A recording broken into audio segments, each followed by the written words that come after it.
Good evening. This is the Dania Beach City Commission virtual regular meeting. It is Tuesday, May 26, 2020 at 7:00 p.m. Can you please call the roll?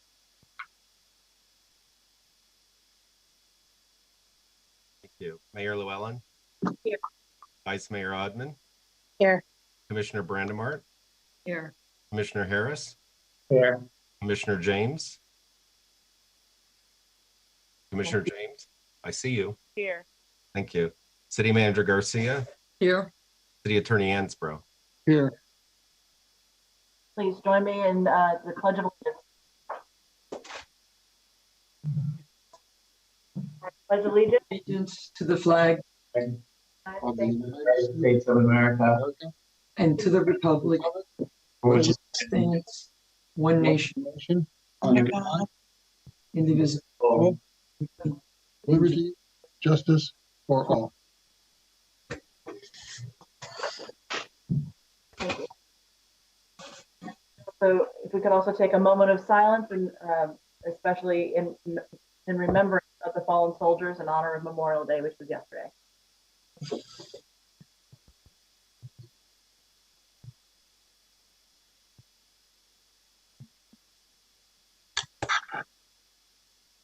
Thank you.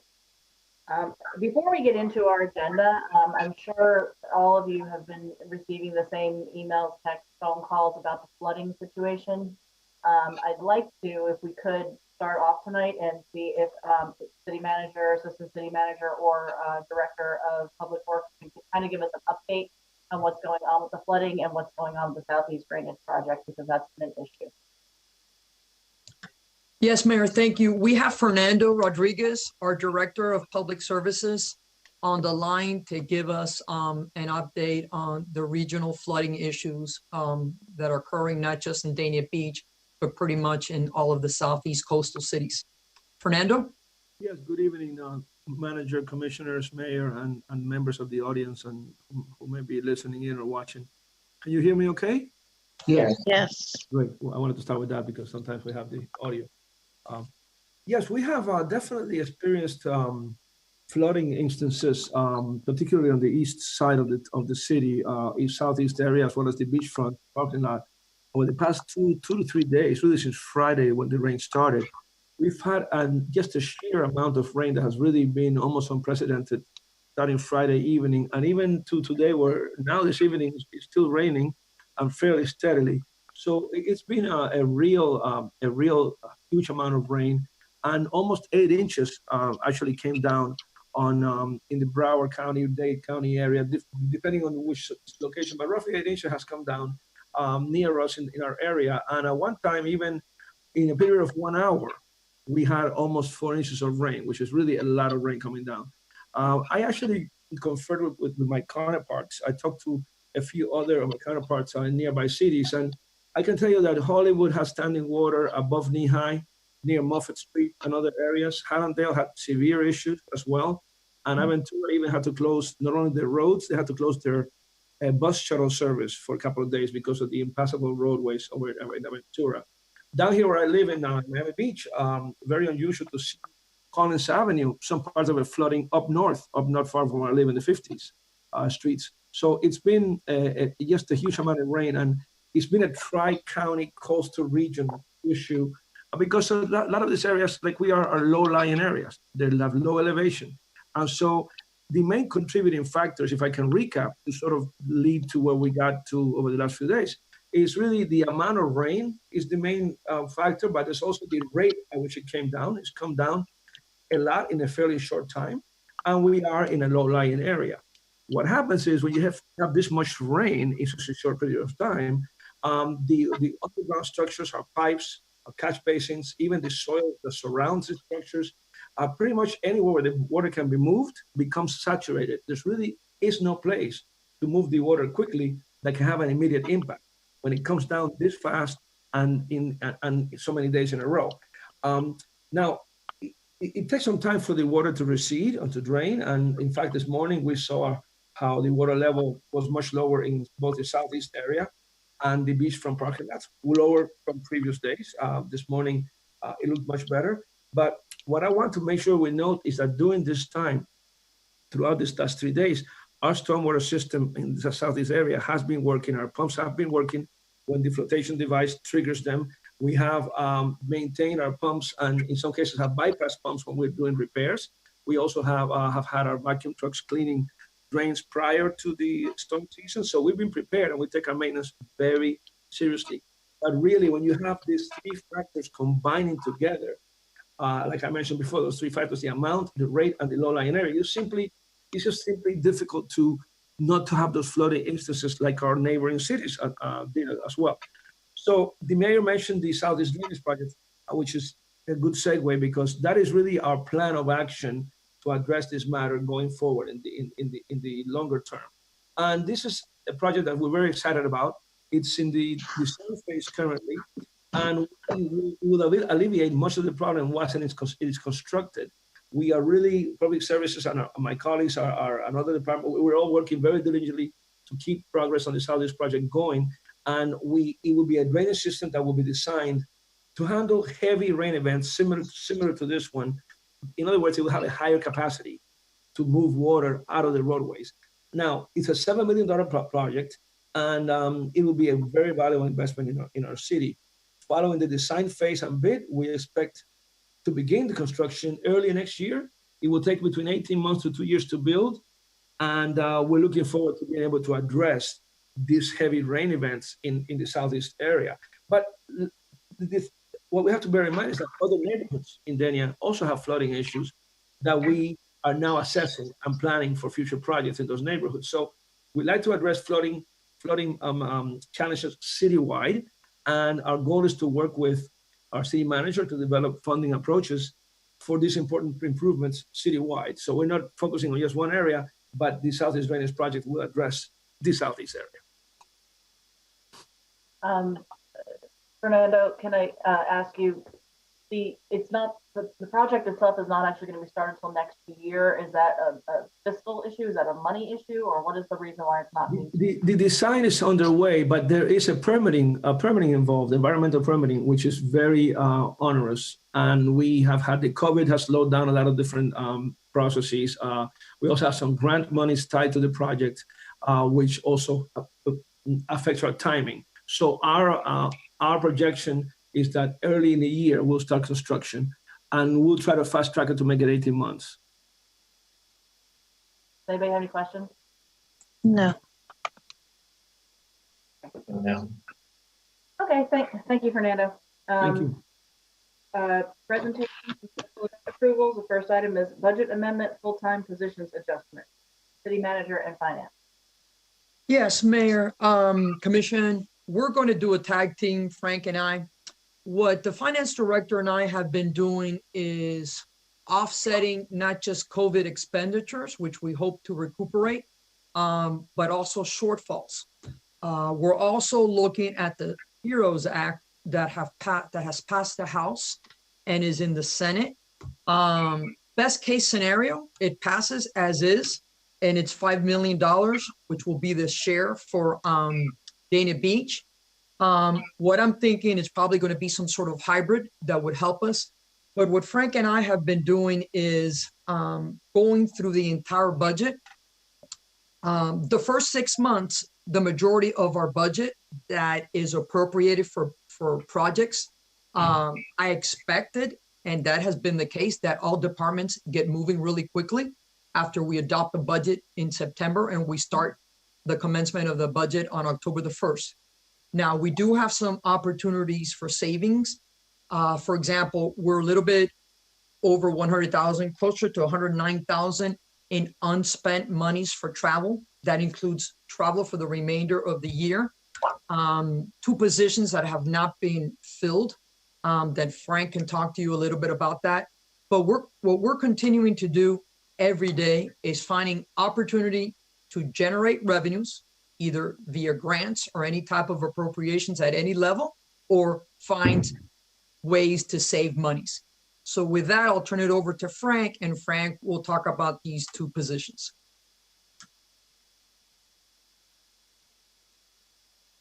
Thank you, Manager, and good evening, everyone. We have there's two open positions right now that haven't been filled this fiscal year. One of them is the IT manager that reports to the finance division. And we've determined that we have a lot of systems in the city that we can switch those over to a hosted model so that we aren't bearing the administrative work to manage these systems and handle the backups and the upgrades and everything. So what we're looking at is if we can move a lot of that stuff to the cloud, which is something reasonable that a lot of governments are doing now. Not only does it save us a tremendous amount of labor and work, it also makes us more resilient so we can recover better from disasters so that our critical systems for the city are up and running all the time. These companies that host the systems, they guarantee 99.9% uptime. So as long as we have internet connection, our city staff and the public, they can still have access to these critical city systems, even if there's a catastrophic hurricane or a disaster within the city or the state itself. So what we're looking at is outsourcing some of these systems, looking at increasing our contractual services that we have a company that provides some assistance for helping our fix computers and network problems. And then we don't need to hire the IT manager. We're looking at our current IT system support specialist, Monica Terrazas, who's our acting IT manager. She's been stepping up, and we're looking at with her experience and her knowledge, and she's been also improving her abilities through graduate coursework. Then we have the ability to actually eliminate that position. We have a stronger system, a more resilient system, and we have the staff in place to make sure we can meet the needs of all the city employees and the public. So that's the IT manager position. Now we're not looking at realizing the entire savings from the position, because what we're going to have is additional costs to move some of these services to the cloud. So we are going to have some savings, but we're not going to save 100% of the position cost. But we do feel that plan will make our IT systems run a lot more smoothly and a little more reliable and make us more resilient. The other position is the administrative assistant to the city commission, which has been vacant all year. It was scheduled to be filled on May 1st. That was the anticipated hire date, and that's what it was budgeted for.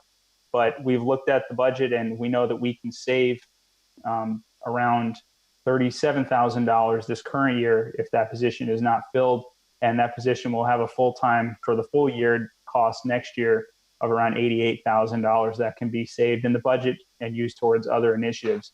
So we're offering to eliminate that IT manager position and recommending to the city commission to also, eliminate the administrative assistant to the city commission position. Vice Mayor? Hi, Frank. So thank you. I just had a couple of questions. So to be clear, you're not going to hire an IT manager, and instead we're going to be moving things to the cloud and contracting and outsourcing? Yes, two of our core systems that we have. One of them is email, which obviously we need email. That's a big one. We currently host our own email system, and we're looking at switching to Office 365, which is provided through the cloud. And again, it provides a lot more features, and it provides everything, all of our data being stored in the cloud so that it is archived and everything is taken care of in that end. And that, again, we actually gain more services out of that. All of our employees have access to the entire suite of Microsoft programs.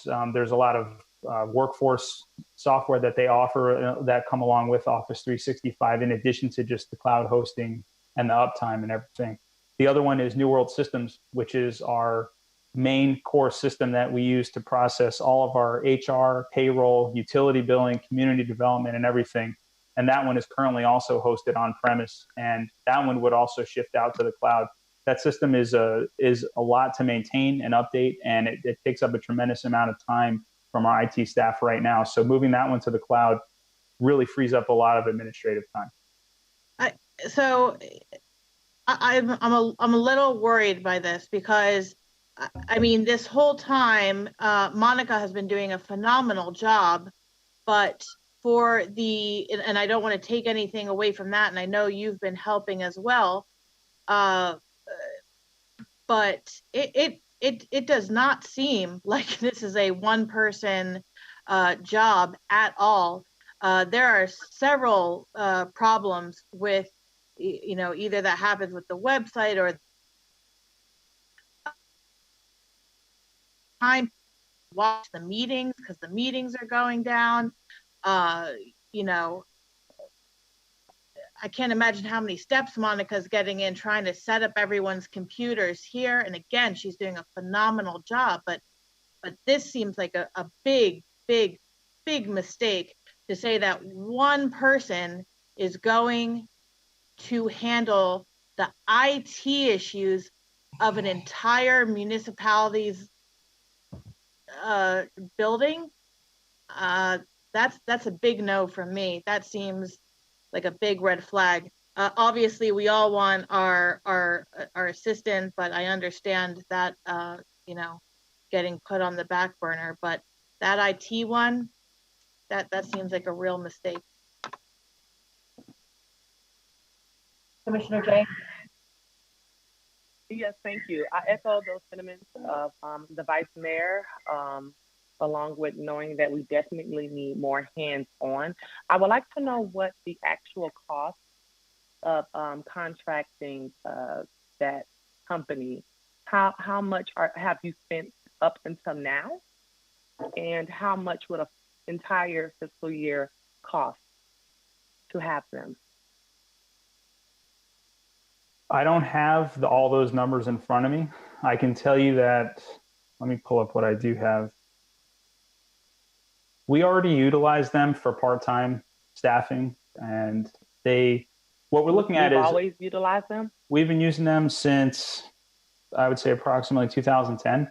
They've been a partner of the city. The company's name is Land Infotech, and they're very familiar with all of our systems. They provide a lot of, so when we say that we don't want to hire, we want to eliminate the IT manager position, what we're looking at doing is we already have a relationship with our contractor, with Land Infotech.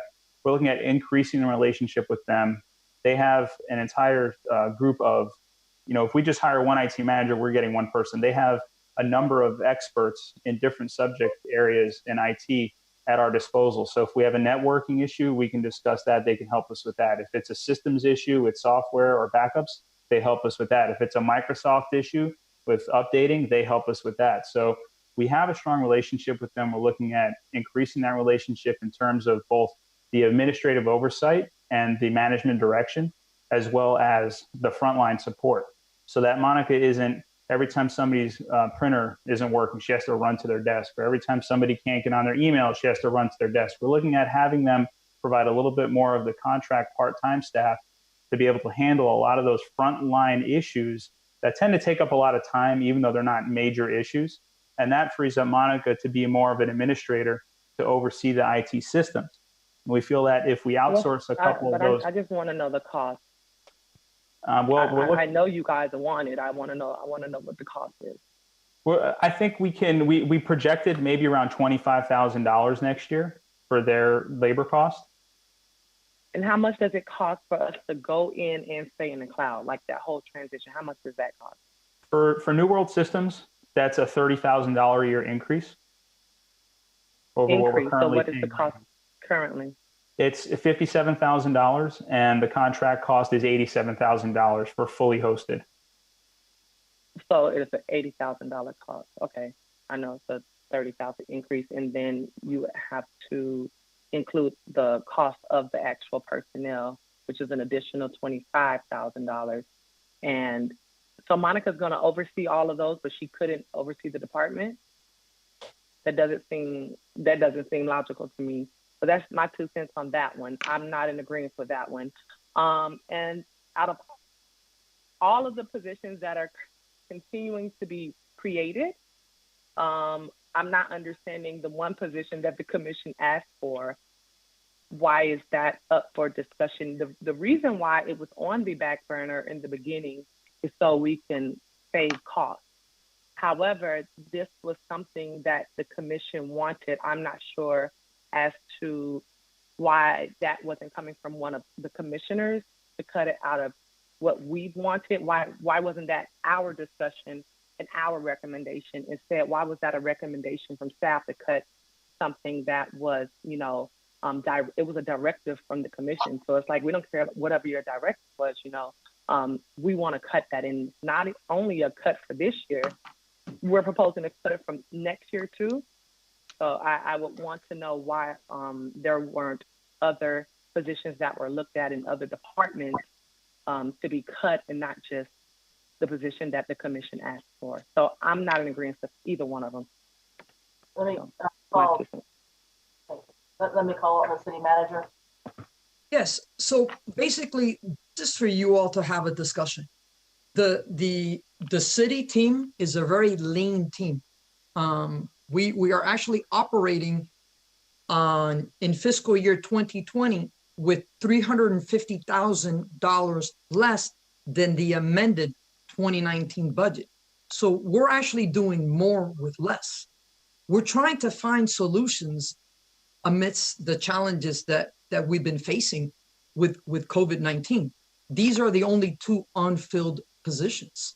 We're extremely lean here up in the fourth floor, and we're very lean in all the different departments. This is for you to have a discussion, and this is just a recommendation. So if you don't want to, it's your directive, and we could shift gears and we could reduce it. At the end of the day, I'm going to give you a balanced budget, like I've been doing for the last 12 years as a city manager. So it's up to you. We're just trying to find ways to kind of get to where we need to get with all the lost revenues that we're having and that we can continue to have due to COVID. Let me ask one question before I go to the commissioner again. Frank, let me ask you, even if we were to hire an IT manager, will we still need the outsourcing as well? Yeah, the thing with the outsourcing is that it helps with the administrative part of it with managing the system, but it also it provides the disaster recovery piece, which we don't have right now. We do have cloud backups, which if there was a disaster and we lost all of our systems, we could restore from backup and we can get going again. But I can tell you it's going to take a while to get everything back up and running. We have to install all new systems and so on. With having it hosted in the cloud, you literally just need an internet connection and a computer, and you'll be able to get on our systems whether you're sitting in Dania Beach or whether you're in China. So the point is that disaster recovery piece is something that we feel is critical regardless of the outcome of the position recommendation. Do you know what the cost would be in that scenario? If we had an IT manager and also had to have the outsourcing? Well, the New World Systems is an additional $30,000. Office 365 is going to cost us around $25,000 a year. So that's $55,000. And then our IT manager position right now is budgeted at a total employment cost of $156,000. Thank you. Commissioner James? Yes. We already contract with them with having those two positions. So what services do they provide currently for, I guess, a $50,000 contract that we have with them, or whatever number you said? That was, well, the one that I said was $57,000. That was for our New World Systems. That was our citywide software system that we're spending about $57,000 on right now. And that's just our annual maintenance cost that we have to pay to be able to use their software. So the other cost that we have with the contractor, that the local firm, they provide a significant amount of direction. They have a lot of clients in the area. They have clients all over the world, actually. And whenever we have issues or we want to get some new software, or they give us recommendations, they point us in the right direction. They help us with the installation. When we order new servers and install them, they set everything up. So they're already providing a pretty significant amount of support to the city. And with the plan that we have, we want to continue with that relationship. We want to add more of their support staff, like I said, to be able to help with the most basic frontline issues. And we want to actually invest more in Monica. We've discussed the plan with her. We've sort of worked out some terms on how this could work, practically speaking. And like I said, the idea was to move a lot of the basic level 1 issues away from Monica, which she's really been spending most of her time handling, so that she can be more of an IT administrator overseeing our systems. And like I said, she's been going to school. She's been actually investing in herself, and the city's been assisting her with that. And we want to continue to see her grow and shine with the city. So We feel that overall, with my oversight and my participation with the IT department, with our contractor that we utilize and their oversight and their expertise, and then having Monica continue to grow and learn and build herself up within the city, that this is a pretty strong plan that's going to work out well.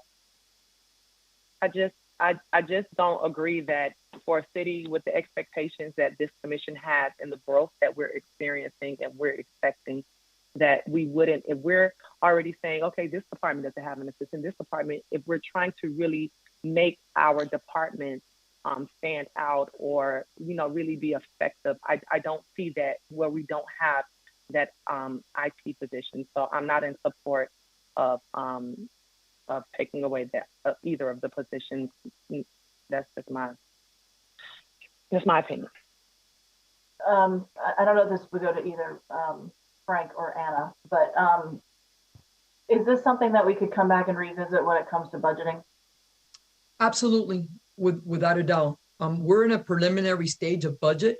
As a matter of fact, June 1st is a day that stands out in my budget schedule because we're going to get the proper appraiser's preliminary report.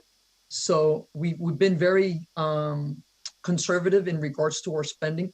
So we could always revisit it later. Absolutely. Okay. Great. All right. So any other questions? I don't see any others. All right. Next item is special event request from Mayhem Ranch LLC for their Bass Pro social distance drive-through park event to be held at 200 Gulfstream Way on May 28th through the 31st, 2020, from 10 a.m. to 7 p.m. from community development. Are there any issues with that? Not at all. We've spoken to them. They know the game plan. They know our expectations. So we recommend your support. Manager? Yes. Hi, good evening. Eleanor's there. Oh, okay, yes. I do have a update. The applicant has reached out to us over the weekend and has revised the dates of the event. They'd like to push it to June 11th through the 14th. This gives them enough time to get the proper permitting and able to plan a little bit more. The applicant is here if there are any questions about the event, but it's pretty straightforward. Well, with this additional time, I think it would be beneficial for their planning and execution as well. Yes. So do we need to approve it now? Yes. Yes, please. Okay, move the item. Second. All in favor? Aye. Aye. Thank you. All right, no proclamations. Citizen comments. I have one. Joyce Davis.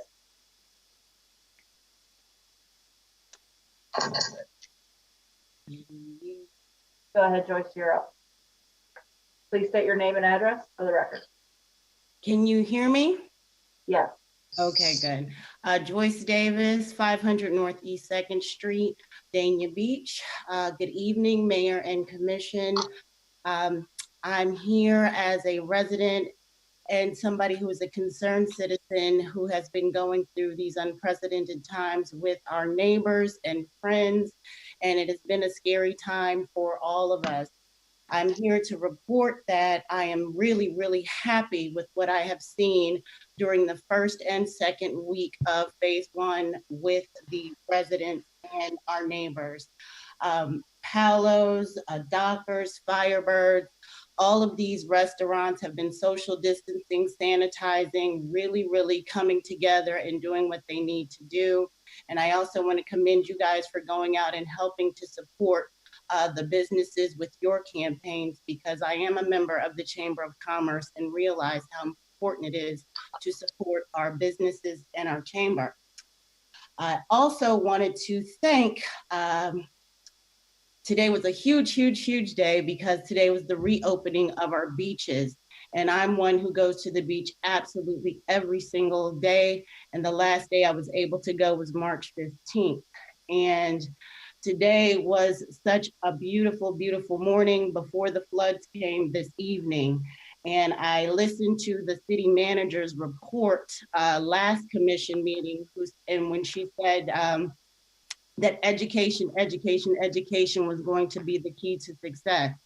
And when I went to the beach this morning, I saw the wonderful presence of the BSO out there. They were out there. I saw the director of parks, Eric Brown, out there educating people who who didn't know that they couldn't sit on the beach. So I'm just really want to thank the city manager, thank her team for being out there, having a strong presence out there this morning, because a lot of people really just don't know what the rules are, what they can and cannot do. And because you had a great plan and because you had a great signage out everywhere, that everybody was really able to enjoy the beach, and hopefully we can continue to do so. And so with that, I want to thank you all, because this last year, I have not seen more progress than I have seen in the 14 years that I've lived here. The beaches look good, the bathrooms look good, the lifeguard stands look good, the fire hydrants, and even down to the trash bins. So I just want to say, as a resident and somebody who really enjoys the beach and enjoys our city, and commend you and your office for what you're doing to keep us safe and really educate the public. So that's my comment. Thank you. Thank you. Thank you. I don't have any others that were submitted, and I don't see any hands raised from anybody. So we will move on to public safety report. Chief Marks.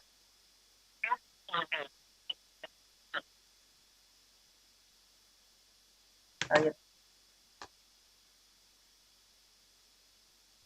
I can see it. Can you hear me? Now we hear you. Good evening, Mayor, Vice Mayor, Commissioners. In light of all the COVID stuff that we've been doing as a team with the city, I just wanted to highlight a couple of other things we've been doing. We initiated an operational plan due to an increase in burglaries that we noticed in the estates of Fort Lauderdale over a 2-day period. Within the second day, we caught the suspects and charged them with grand theft and dealing in stolen property. Additionally, we cleared 5 burglaries there, and 2 of them were burglaries of vehicles, and 3 of them were burglary residences. Another interesting case we had involved a sea bob, which is like an underwater navigational toy, if you will. They're quite expensive. We received information from an unknown individual that was attempting to buy a charger for one. So he called Nautical Ventures. The sea bob was actually stolen out of Pinecrest, Florida. And we called Nautical Ventures and we had him set up a deal. He wanted to sell it for $5,500. So once again, we had created an operational plan. We set our undercover detectives in and around Nautical Ventures. And he showed up on scene and took the sea bob out and placed it on the ground, and we moved in and took him into custody. So that was a great arrest. Our crime suppression team units were working a Crime Stoppers tip for narcotics being sold out of one of our nurseries in the city. After a period of surveillance, it was determined to be a credible tip, and we did workups on all the occupants of the nursery.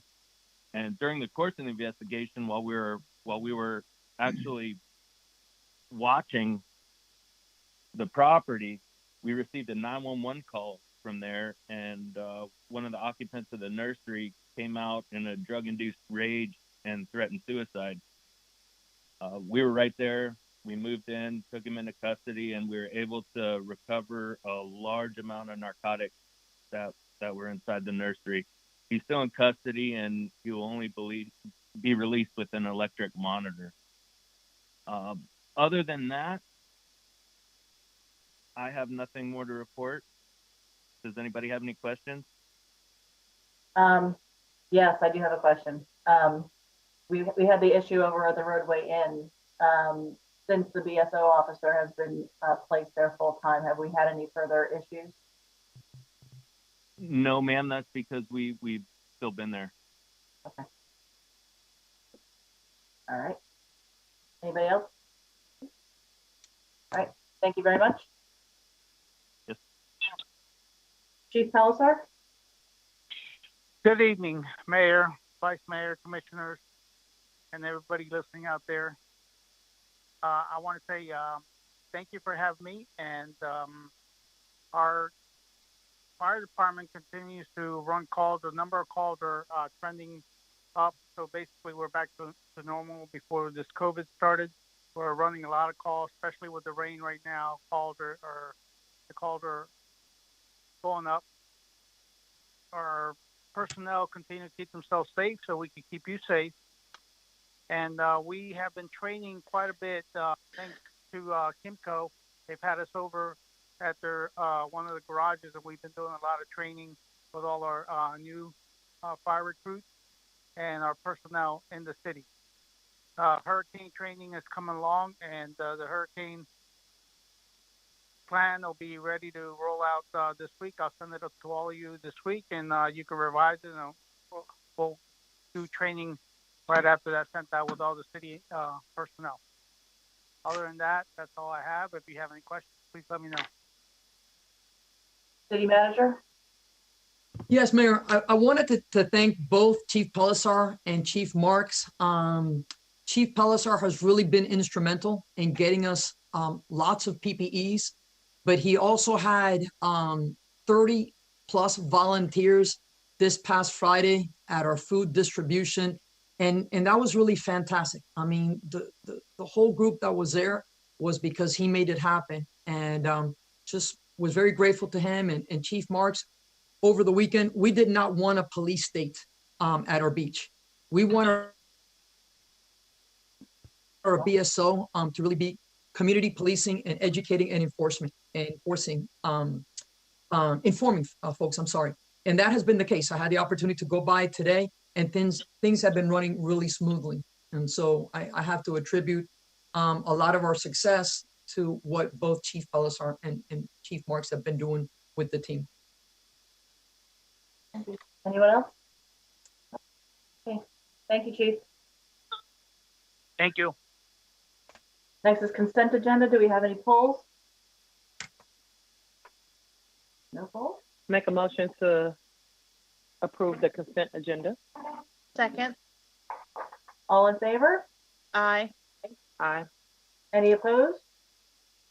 Okay, Thank you. thank you. No bids and requests for proposals. Public hearing. City Attorney? Line one is an ordinance of the City Commission of the City of Dania Beach, Florida, authorizing the expenditure of city funds exceeding $1 million, which expenditure is not to exceed the project estimate approved by the City Commission to fund the Southeast 2nd Avenue Water Main Pipe Replacement Project, and for severability, providing for conflicts, further providing for an effective date. First reading from Public Service Sponsor. Mayor, before I turn it over to Fernando, one of the things that I have known throughout my tenure as a manager, including running water plants and facilities, is you want to be able to get to the pipes and the infrastructure before it breaks. This area that Fernando is going to be discussing was installed back in the 50s. So we've been monitoring, we've had some small challenges, and we want to invest before we really have to spend more than double to fix it should we have a really big break. So with that said, I wanted to turn it over now to our Public Services Director, Fernando. Go ahead. Well, good evening again. Yes, as the manager indicated, this ordinance is a first reading to approve the expenditure in excess or exceeding $1 million as per the city requirement for this kind of expenditure for the replacement of a very old water main line along 2nd Avenue and along Southeast 7th Street. And this is a line that has been there since the 50s, 52 actually is the records indicate. And it is a smaller size than it needs to be for the current demand. It's an 8-inch cast iron pipe. And we will be replacing with a much more durable C900 PVC material. It's more of a ductile and harder plastic material that lasts a lot longer. It's going to be a 12-inch pipe as opposed to 8 inches. And it will, of course, provide the capacity required, much more durable. And the project has been, we have an estimate cost for the project. And it's very important to do this project because we have had almost one leak or break in that line per month starting back in November. So it's been keeping us busy, and it's just not a good thing to have to be opening and digging up the trenches and really dealing with a very old and very brittle line, water line. So that's, you have any questions? I can answer. I wanted to add also that this is 9,000 linear feet of new pipe. So it's a sizable project, sizable investment, 9,000 linear feet. Thank you, Manager. I don't see any hands. This is a public hearing. Is anybody here to speak for or against? I make a motion to approve 9.1. Thank you. Do we have a second? Call the roll, please. Thank you. Commissioner Brandimart, Yes. Commissioner Harris. Yes. You're muted. Hold on. Commissioner, you're muted. There you go. There you go. Yes. Commissioner Harris. Thank you. Commissioner James. Yes. Vice Mayor Odman. Yeah. Mayor Llewellyn. Yes. Motion carries 5-0. Thank you. Item 2, I'll just read it because there may be people who are listening or participating, although commission will know and most people will know that the next item was voted down at the last commission, not proceeding, but it was advertised. So the 7 Oaks items for rezoning, assignment of flex units, plat, site plan, and variances was removed from the agenda as the rezoning ordinance was denied on first reading at the May 12th City Commission meeting. If there's anybody watching that wanted to speak on it, there's really no need to speak because the item failed completely. So there's nothing to do for item 2. Okay. We don't open it up for public comment then. Right. Okay. So we will go on to item 10. 10.1 is chamber funding. Commissioner James. Yes, thank you. I brought this here because this is something that was in our budget. This is not a random allocation. And I wanted to grant the chamber the additional funding that they are seeking. I understand when they initially came to the commission, they had a specific use, but we all know as, you know, as the year goes on, things change. And, you know, the allocation of that funding is changing, and they no longer need it for that. And I trust in the chamber. We go to all of the ribbon cuttings. We do everything that benefits us during the chamber. It's not a lot of money, and it's not something that we have not already budgeted for. I don't want to give the chamber funding with strings attached. I don't want to say you must do X, Y, Z with that money. I trust in how the chamber has been with us, their longevity, the amount that they do with very limited staff. And so I'm just requesting that we give the chamber the funding, the additional funding that we already budgeted for, without giving a guideline of what to do with it. And I thought that was something that we should discuss. It shouldn't be anything that's being discussed without us 5 here. Vice Mayor? Well, I definitely appreciate you bringing this up, Commissioner James. So I have no problem and am eager to give the chamber the $5,000 that had come up at the previous meeting. I would like to see if there's interest, though. You know, I've seen the mayor's videos. I've seen Commissioner Brandimarty's videos for the I Love Local. And when I look at how well received they are, it seemed like, I mean, a tremendous opportunity to now with the chamber, in conjunction with the chamber, to do some videos through her in conjunction with the chamber. I know even when yours came out, Commissioner Brandimarty, I had a business owner who I didn't even really have a connection with. He just knew me from going there. And he said, how do I get you guys to cover my business? They loved it. It was basically a free commercial for them. And as those of you who have done it know, all we did was pick places we go to and we eat and we enjoy and feel really passionate about.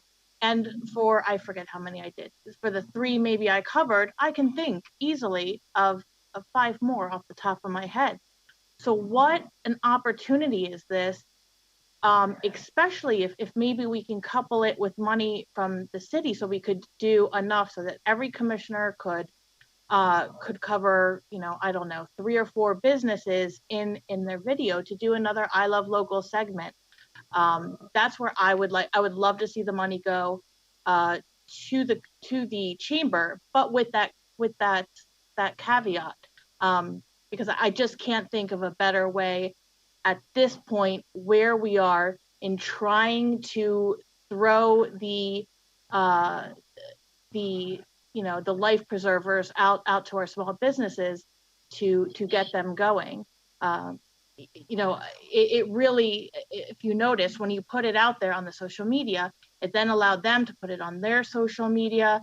It's going to, I believe, also be on channel on 78 as well. Once we go back online here, when City Hall comes back up, we should have those running on those TVs there. I know we just have pictures. There's a big opportunity here, and that's what I would like to see. And I would like to see if there's any support for that use. Thank you. Just before I go on to anybody else, I would agree with that sentiment. I would like to know what the money is going to, because I think it was supposed to be for a visitor's guide initially. A paper directory, which you know, I've spoken to Randy about, and we spoke a little bit about here, and I just, you know, I didn't think that was the best use of the money. But if it's that important, maybe down the line to do it. For right now, I want to strike while the iron is hot. And while there's a very specific need, specific need that we can fill here.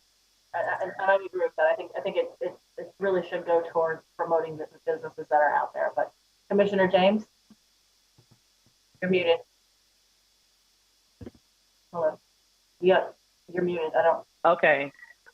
Yes, I think that when I was first elected, I know that Katya and I did a video similar to that. We actually did one. It was called PATS, I believe, and now it's Ocean 13. And that was something that Katya and I were going to do, and she was going to tell the rest of the commission it was going to be something similar to what's happening right now. I do think that $5,000 isn't a lot of money, and if the chamber came to us and requested it, I think that we shouldn't say, oh, we want you to go do X, Y, Z, because we don't know what the need really is for the chamber. Now, if you all want to do something in addition to that, that's why we have contingency. That's why we have emergency funding. I don't even know if that's something that we can pull from the emergency funding to say, look, we need to help our businesses. And this is something that this is a way that we can help our businesses by doing that. But I definitely wouldn't want to have someone come down. You know, like I said, they are the chamber, and we all benefit from the chamber that is requesting the funding and then tell them exactly what we have to use the money for. I know when the library came and requested the funding, we did it on the spot. There was no cutoff.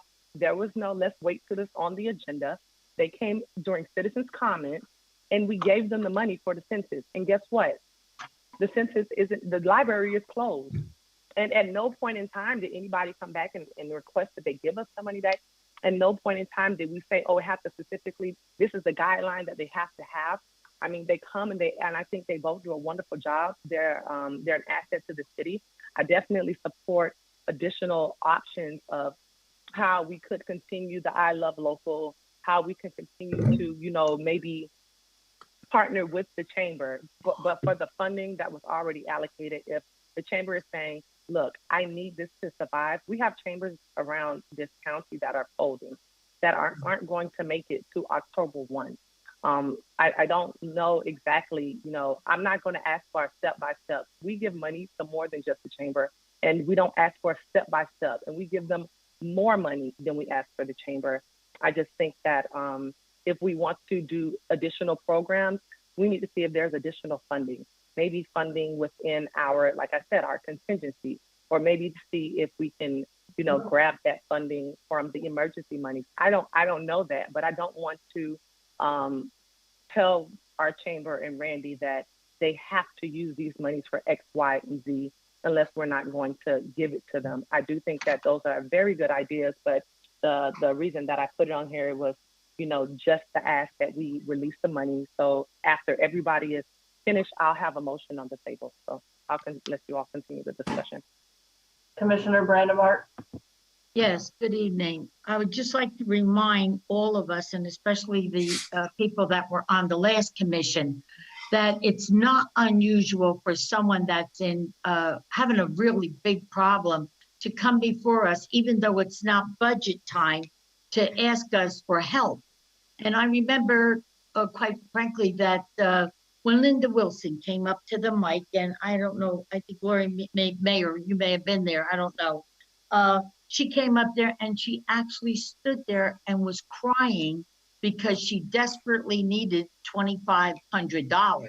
And it wasn't even budget time.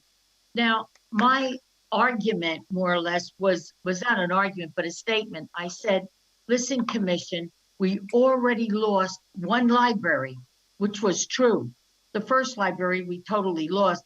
Let's not lose a second library for $2,500. And we did give it to her, even though it wasn't budget time. I think it was a good thing. And it helped her to get through the little program she had left for the end of that season. And that ties in with when Randy came on to talk to us at the last commission meeting. I maybe came off like I was sounding like, well, what are you doing for the chamber? And really down deep in my heart, I was shocked to know that she was the only one person that was really out there in the field. And when Vice Mayor brought up the fact about this, these videos that we've been doing, she doesn't need another person. It shows she has us, because we would be helping her. These people should all join the chamber just for the fact that we are, like you said, it's commercial, we're promoting them. And out of all of us, I don't know whose idea this was. I still don't know if it was the mayor, the vice mayor, it wasn't mine, or Commissioner James, but whoever came up with this idea about doing these videos, it was a strike of genius, number one. And second of all, these are the videos that will bring the people that spend the money out. The seniors are afraid to come out. But when they see, as Brian says, you, and I actually had to say my age on one of those videos. I didn't mind, but I had to. He said, you're going to give them that little oomph to say, hey, if she's out there doing it, I can do it too. Let's take a chance. And just showing them the safety that these businesses are doing, like you pointed out, Vice Mayor, when you show them that they're going to be safe. Look, as nurses, we don't bring them up to a room without making sure that the room they're going to be a patient in is not sanitized from head to the floor, from the ceiling to the floor. And that's exactly what we're showing them. We're showing them exactly like our hospital rooms. Hopefully they're still that way. At Memorial, we're giving them safe ground. We're saying, come here. This is safe ground. And it would help Randy too, I believe.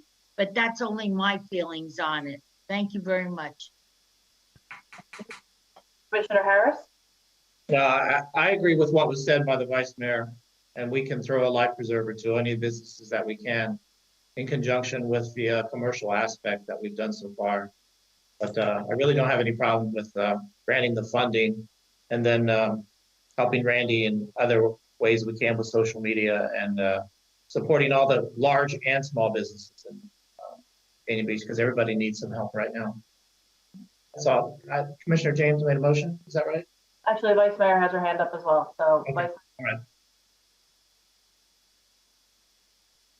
You're muted. You're muted. We can't hear you at all. I'm muted? No, the Vice Mayor. There she is. Sorry. There he is. Okay. There you go. So when we were talking about, the library coming up and asking for money, if you remember, throughout the year, we had several people and organizations that would come up and do this. And what happened is, because we are all very human and good people most of the time, we generally gave it to them, which sort of lent itself to this way of doing things where people could just come up and tell us their story. And a lot of the times, either we did or prior to my arrival, the commission gave the money because, you know, what's $3,000? What's $1,500? What's $5,000? So I think the primary objection of last time was wanting it to be a more orderly process where we do know what are we giving, what's this organization, why are we giving it, let's see their financials, more of a process. And I think that that's what we want to step away from. And if you've seen the binder of the charities that we've given to in the past, there's a lot of head scratching. So it had nothing to do with the chamber. We all love Randy. We all know that she does one of the most orderly and attractive ribbon cuttings around, along with the other things that she does that we appreciate her for. So I think it was just that. But so anyways, I don't know. I'd like to make a motion right now to grant the $5,000 with the with the caveat for that, or do we have to do the motion for Commissioner James first? We need to do Commissioner. Okay, so let's let Commissioner James do her motion. Okay, go ahead, Commissioner James. Yeah, I just want to remind everybody that Randy already does a lot of outreach, and her need is larger because her revenue has drastically decreased because businesses have dropped out. I want to ask Frank, how much money do we have in our contingency?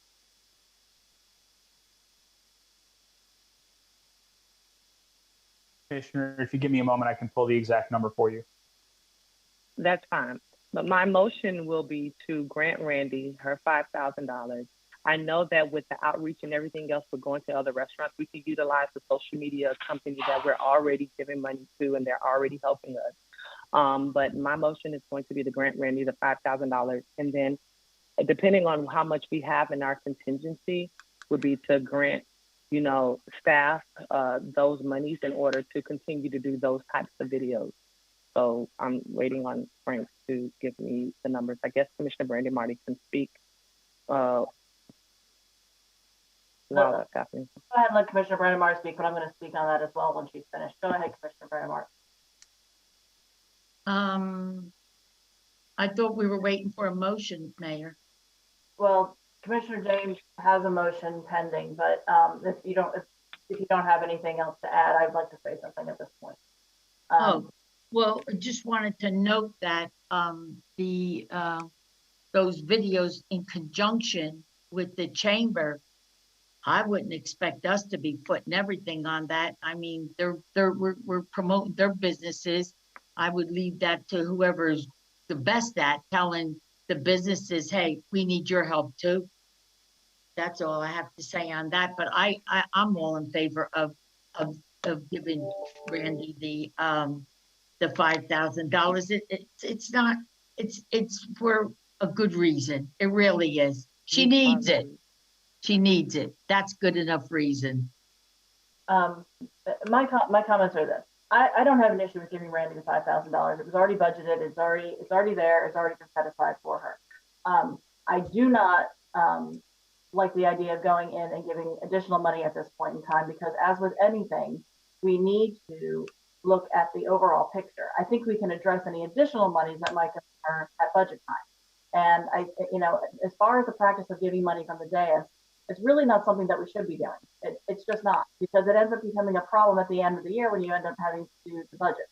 And we find out that you've committed this, you've committed that, and now you have to look for other places to cut from. So personally, and I think to be responsible, if we give her the $5,000 that's already been budgeted, which is fine, I don't think we need to go in and allocate additional funds, whether it's from our contingency or any place else at this time. I think that was already what was budgeted. That would have been what was budgeted, and and leave it at that. And then when we are discussing budgets, we can look at the situation. And quite frankly, if she needs more money, I'd like to have Randy bring us a presentation to explain what she needs, how much she needs, why she needs it, and that sort of thing, just like we would from any other department. Right. Great. So, Frank, do you have those numbers yet? Yes, the current balance is just under $43,000. And we don't know. So that don't know if we're gonna need that money for something else, which is my other.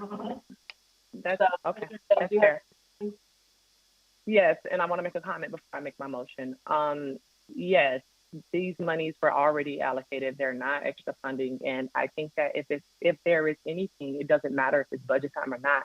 If there's any concerns or anything that this commission wants to come and get permission from our contingency, that's how you do it. You put the item on the agenda and you come and you ask. There's a lot of items that come on our agenda asking for money every single commission meeting, and we allocate those funding based upon the need. It doesn't necessarily have to come from, oh, you go get it from here, you go get it from there. We have $40,000 and we can end the budget year with $40,000. Or if there is an important need that we may need to service our city, to service our businesses, I want to remind you all, we aren't currently really doing anything for our businesses. We don't have programming. Like we aren't really doing anything for our businesses. And so we have someone that is doing something for our businesses that have lost a lot of revenue, because of the lack of support that she's currently getting from the sponsorships from those businesses. I think that I don't think that this should be that big of a discussion because we've already budgeted for it. So my motion is to grant Randy the $5,000 that she requested. I'll second it. All in favor? Aye. Aye. Any opposed? Nay. Hey, what's going on? Okay. Hey, yeah. Fernando, you're not muted. What is that? There we go. Okay, so motion passes for the $5,000. Next item is the city manager's one-year review. I would like to ask Linda to join us for this discussion. Linda, you there? Yes. Hi, Mayor. Hi, Commissioners. I'm here. Hi, Linda. I don't believe that we have been through this process before. No. So I would like some guidance from you with regard to how we should proceed. Well, I believe that the manager distributed a form that we were using that was recommended. And there's a timeline that's put on there. And what the form entails is that the manager provided a document that is basically a review of everything that's happened over the last year in terms of accomplishments and events. And then there is a performance appraisal form for each commissioner, mayor and commissioner, to fill out independently from each other. There's it's a weighted average on a number of factors there. And then each one of those evaluations would be put together to come up with an overall rating. Okay, but how should we think how we should go about addressing this as an agenda item? Do you have any suggestions from your own experience? Should we each go through, make our comments? Is there a particular order we should be following? That sort of thing, Linda. That's what I'm looking for. And you're muted. Okay. Yes, I think that it would be a good idea for each, like I said, each commissioner to fill it out independently and then to go through and make the comments so that there is an overall review and the comments can be shared that way. Okay, well, I think we all had this from the last meeting to complete it. I know I completed mine. I don't know if anybody else did. Let me go ahead and call on some people here. Commissioner Brandemart? Yes, I'm glad. I'm asking for a postponement on this evaluation. I mean, you could vote it up or you could vote it down. I'm going to tell you why, though. The city manager evaluation sheets, like you said, I just got it 2 weeks ago. There are 11 categories in this evaluation. Each category has at least 6 separate questions, totaling 66. Because, and I'm going to give you an example. Say example is number 4. You've got your sheets. It says policy execution. It says understand. That's 1. Supports. That's 2. Enforces local government laws. That's 3. policies is 4, and ordinances is 5. Now, I may agree with one of them and not agree with the other 4. I may not agree with the rest of them. When you get to the last 2 pages, it asks, if I'm right, for a narrative evaluation. How can anybody be fair in doing that if many categories have so many questions that have to be answered in a short time of 2 weeks? Now, if this was given out, even we'll say March, right away, April, we went into the COVID situation. And I'm just saying that I did not have enough time to do this. I really didn't. Like I said, it really totaled 66 things that I'm saying. I like this, maybe her hair, her eyes, her nose, whatever it is. I didn't feel like it was enough time at all. And as far as there being a completion date, where was it? To that lady that was just on with us, where's the completion date? Other than when we got notified that it was on an agenda. Mayor, do you know what where the completion date was? No, Commissioner Brandemart, but we've been talking about this. Her anniversary came up in March. I brought it up 2 meetings ago and said that we should postpone it until the end of May, which would actually give us a month. And yes, the form was handed out 2 weeks ago, but I think the form is just a suggested form. I don't think you even have to use the form if you don't want to. I mean, quite frankly, I'd be very comfortable giving a review right now without even having a form. I did fill it. Well, then you do that. I can't because I'm not prepared. Commissioner Harris? I had the same question about a due date for, I get it from the evaluation, but what was the completion? The date of completion. Right, so none. Let's put a date out there for that and then make sure we all have it done. Linda, do you have any? Yes, I would suggest on the cover page here, what it says basically is that for each member of the governing body should complete the evaluation form. And there can be a decision made from the mayor as to what she feels the completion date should be.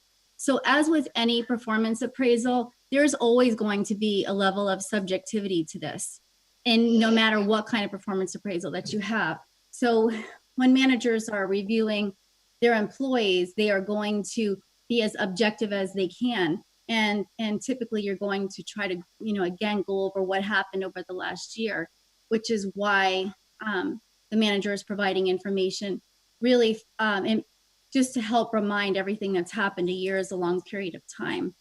But the request on doing a performance appraisal, keeping in mind that there will be some level of subjectivity, is to answer the questions to the best of your knowledge, to the best of your capability, and then these are averages. So it's in terms of the narrative evaluation, that does not have to be filled in at all. That's optional. There's nothing there that needs to be filled in. What you're trying to get to at the end of this is an average score. And to the point that was made, whether you want to go through this process or not, or whether you want to come up with a scoring system that's really listed on a 1 through 5 scale, you're trying to come up with a document here that's going to help you come up with an overall score. So on this document, on the second page, you see there's an explanation on the instructions of what 5 stands for excellent, 4 equals above average, 3 equals average, 2 equals below average, and 1 equals poor. And this is a form to help you come up with that score on factors that should be considered according to best practices under the ICMA. So whether you want to use the form as a guide or an actual form, the goal is to come up with a 1 through 5 rating overall for the city manager. Commissioner Brandemart. Again, Linda, on example 4, understands, supports, enforces local government laws. Since you don't want, it seems like the commission is now for postponing this, then I would automatically put a 1. because I did not get a chance to look into the rest.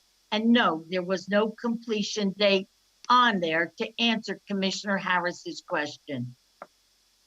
No completion date. I agree with you that there was no completion date on the form, but we have been discussing this in part for the last 2 meetings, or we have been discussing the fact that this needs to be done, and we're already now 2 months overdue on doing it. Mayor, I'm sorry, go ahead, finish first. Say that when we have had other people that have requested a review, there was quite the rush to get it done, even before it was due. So I think that it's really not fair to the city manager to put her in the position to make her wait yet another meeting or 2 before we address this. And if I'm sorry, I apologize.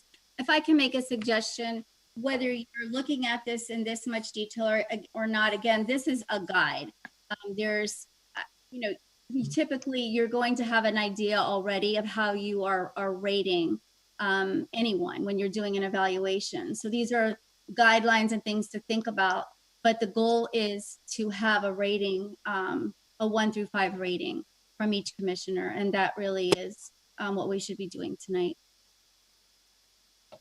So Linda, what do you mean? You mean that we should be going through the form together? Well, if you don't want to go through the form, again, the form is a guide and as much discussion as you would want to have or not want to have. But basically you're looking for an overall rating for the city manager on a scale of 1 to 5. All right, city manager has her hand up. Go ahead, Anna. Yes, so basically what our HR director is saying that this evaluation that was submitted is a guide. What I did for you to facilitate and to be able to trigger your recollection of what has occurred in the past 14 months is this detailed 30 plus 40 pages that I've submitted to all of you. This is all quantifiable and tangible in regards to what has occurred here in our city for the past 14 months since I've been at the helm as your manager. So what the HR director is conveying is that is a guide, but at the end of the day, you should know in the 14 months what you think of me as your manager. A, B, C, D, F. I mean, it's my Commissioner James. Yes. Now I'm confused. Are we supposed? So tonight's meeting was to discuss what's on the paper, and then what are we doing with the paper? So again, the performance appraisal document is a guide to help you give the city manager a rating on a scale of 1 to 5. So if you look on page 2, the goal is to come up with a rating on a scale of 1 to 5. You want to go over the information that the city manager provided, which is a summary of events and things that have happened over the course of the time that she has been the city manager. And based on the information that she has provided to you, that is what you really want to use, because that is as objective as you can get. And the goal is to be as objective as you can get based on facts and information. Then that would be your guide to help you come up with a rating for the city manager. The evaluation itself, helping you look at what's important under best practices under the ICMA, what are the qualities that they consider to be important for a city manager. So these are things to help you consider when you're evaluating the report that the city manager provided to you. But the goal is to come up with an overall rating. I just think that this is going to be very time consuming if we're going to go through each of these. I don't mind discussing the city manager. That's okay with me. I'm in agreement with that. But going through each of these, I think number one, it's going to be frustrating, and I'm not sure what the goal is after each section. Are we coming up with a collective number? Because we're all going to have different numbers. We're all going to have different thoughts depending on different things. So, okay, we go to number 1 and we discuss the individual characteristics. Are we going to go through everything and say, oh, Vice Mayor, what do you think about this one?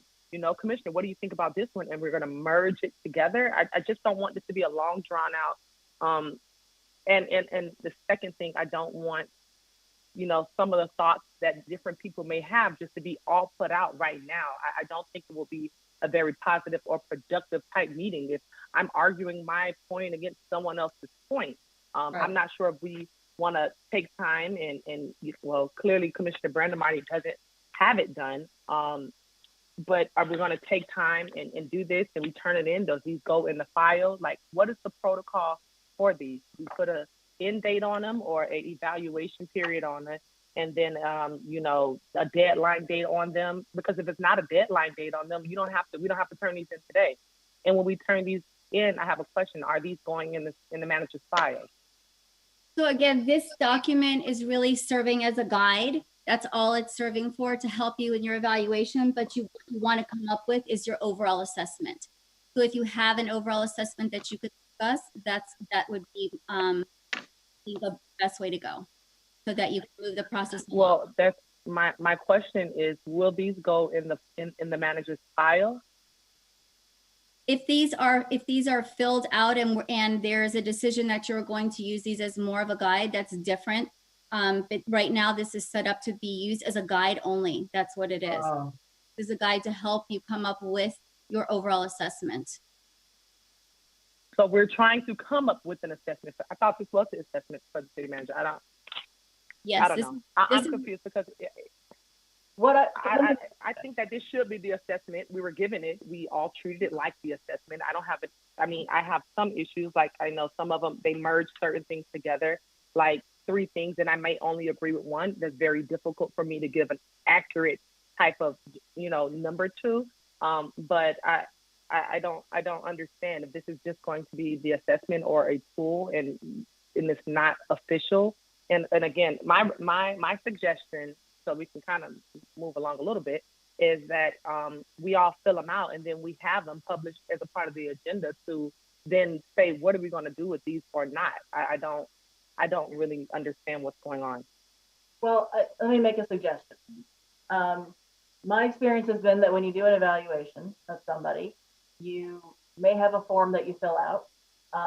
Sometimes the numbers link to an increase, salary increase, whether it's a merit increase or whatnot. Sometimes they don't.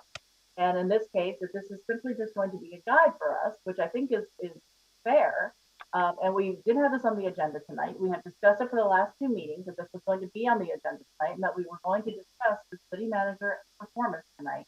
I think that we owe it to her as our employee to discuss her evaluation tonight. And you don't have to fill out the form if you don't want to. If you want to fill it out, you can fill it out. But the bottom line is she has this very substantive report that she gave to us to review. And I think it's disrespectful basically to just completely ignore that and make her wait yet another meeting before we start addressing this. This is something that needs to be done. We need to discuss it. We are now 2 months overdue from when it was due. And I think that we owe that to our employee to let her know what our evaluation is of her. If you want to go ahead and fill out the form and submit it after the fact, that's fine. But I think everybody here knows what their feelings are about the city manager and her work performance for the last year. So, Mayor, I would agree with exactly with what you're saying. This is a guide that's helping you get there. And I think that your overall assessment is something you can already speak about. I would agree. And I think that that's what we need to do. I see at least one person shaking their head no, but let me see. Vice Mayor, are you trying to put your hand up? Yes, I'm trying to raise my hand. Why would I as somebody who's had a million evaluations done, I have to agree this is slightly weird. Why wouldn't everyone just write there, but on that guide, which I felt it was a fine guide, I had no issues with it, write their comments, circle their number, everyone turns it in, you tally up the numbers, and you either get a, however it is, a 0% raise, a 1% raise, a 2% raise. Every job I've ever had, that's how it's always been, some version of that. I don't understand how it would work if Commissioner James talks about her thoughts on on number 3A, and then Chicky talks on 3A, and then you talk on it. I mean, I agree that we should get this done, but I just don't know quite how that's gonna be an efficient process for the night. You could do it the other way. Why not just turn in the paper? There's all your information. There's your ability to calculate the number, and then call it a day. That's it. Public record. I think what we need to do, though, is we need to, if you want to turn in the form, you turn in the form, that's fine. And the city manager can have that to review and go over and ask questions if she'd like. But the bottom line is that we still need to make a determination here about her overall evaluation. We owe her the courtesy of that. That's what you do in any job. As you've said, you get that every year. You get an evaluation. So we should be giving her the evaluation. And then we can discuss whether or not we want to give her an increase or how we want to proceed with that. But I think we need to do that. And if I can just reiterate what the mayor is saying, and if someone is expecting an evaluation, regardless of who it is, it's important that you bring that to what the expectation is. And really, again, this is a guide, so there should be after this amount of time, as with anyone who's supervising or managing any employee, you're going to have an overall opinion of where that person stands. And I do agree with the mayor that at this point, after this much time, and that it is on the agenda, at least to have an overall assessment discussion so that it can move on. Well, I would say, Linda, this isn't normal times. And this is COVID time, which is a whole different measure of time. We're not doing things the way we normally did it. Also, this didn't have a completion date. This didn't say on the 26th, we're going to make sure y'all have your sheet filled out, because we're going to be talking about it and we're going to be assigning her a number, and that number is going to determine whether or not she gets a raise and how much of a raise she gets. So that specific information should have been on there, because the expectation should have been clear. So because I do want to be fair and equitable and do her thing, I don't think this was done. I don't think this was done correctly, because it's not just me who's confused. There's a couple of other people who are confused as well. So it wasn't. This process is not perfect. Well, I mean, based on the fact that we have discussed this multiple times, like multiple meetings, I came fully prepared tonight to discuss the city manager's evaluation. I don't know why anybody else wouldn't have, since that's been discussed multiple times and it's been on the agenda. I can talk about her all night long, but the process was not laid out specifically. Right. I like to specifically know when something is due. I like to specifically know what my numbers that tally up at the end, what does that get her or not get her? I like to specifically know what does it mean that the other commissioners get to talk about it? The process wasn't specifically laid out a la a policy or a process that we all knew and agreed on beforehand. So absolutely, we can do it. I can tell you all the great things about City Manager Ana Garcia, but it's not a specific, meticulous process. Does it really need to be specific? Yes. I don't know. It does. I think it does. I think it needs to be a specific, meticulous process. Commissioner Brandemar? Yes, Mayor, listen. If you keep saying over and over again that this has been discussed, it's been discussed, it never was discussed. That one question would, and you say we'll say you give her a 5 on it. And yet but supports or enforces your policies, I don't agree on. So, but I'm going to give her the 5 because I say, yes, she understands. That's not fair. That's not fair to put 5 different things on one line like that. I don't like that. And you say this is a public record. Now that makes me look at it even stronger. If it's a public record, someone, and we're going to tell what we don't like about her on the TV, I think that's a disgrace to do something like that to anybody. I don't like the way she doesn't follow the charter. That isn't right. I don't think it's right. And if she likes this evaluation, she should know right now. I don't have the evaluation. I only picked out what I wanted to. There was no completion date. I called Tom Ansborough up and I asked them, is there any penalty? Am I correct that your answer was no? You are correct. Then I will not be saying or verbally putting dirty laundry out on this internet for any of you. I won't do it. Because if one of you say something you don't like, I might say, oh, but I didn't feel that way, Lauren. That's not the way I understand it. She was this, she was that. It's not a fair evaluation. And I don't care what Linda Gonzalez says. Commissioner James? Yes, thank you. I just want to be clear. So for the first time I've heard the number that is going to be associated with the back page is going to be tied to some type of a raise if it's a certain number. I don't remember discussing that. Me either. I don't think that's what was said. Well, yes, I know that's definitely what was just said. I didn't say you said it, but the vice mayor just said, you know, if you get this number, you get this percent or that percent. I haven't seen it on here. I didn't know that's what we were doing. I didn't even know we were discussing giving raises during a pandemic. So that's, you know, I don't know is the purpose. I guess my question is, because I'm prepared to talk about whatever. I don't have an issue with that. Is the purpose of the paper to see where she scores, to see about a raise? Is that the purpose of this, is to decide whether or not we're going to give her a raise or not? Because the question should have, It's a guide. It's just a guide. I understand it's a guide. Evaluation, that's all. I understand it's a guide. My question is the guide tied to a raise? I don't believe so. Well, can Linda chime in on that? Because it may have been what I said that created that miscommunication. In my experience, when you're looking to score somebody, the score is tied to some sort of increase. So I assumed that. So Linda, if I misspoke, is any of this tied to any increase for the city manager? No, this was intended only as a guide. And whether the evaluation you have a guide or whether you don't have a guide, the goal is just to give an overall discussion of your opinion. And that's what it is. This is a guide to help you get there.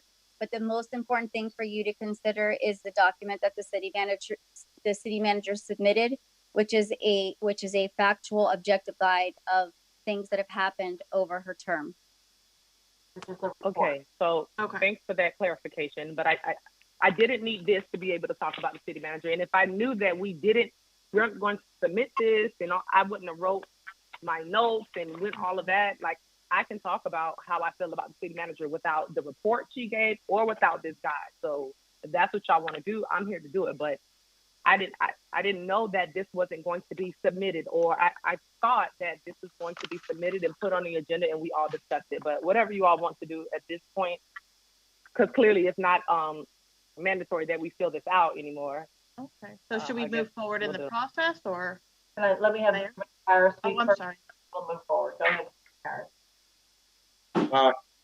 You know, based on what we have been through since March the 15th with the COVID, I would just like to add a little bit more to the process about the narrative and these unprecedented times, which I think are very favorable in scoring the evaluation for the city. So that would be my only request, is to, you don't have to do it tonight, but if we could add something to the narrative, turn in like maybe by the next meeting, would that be appropriate? That's the whole point. Everyone wants to do it.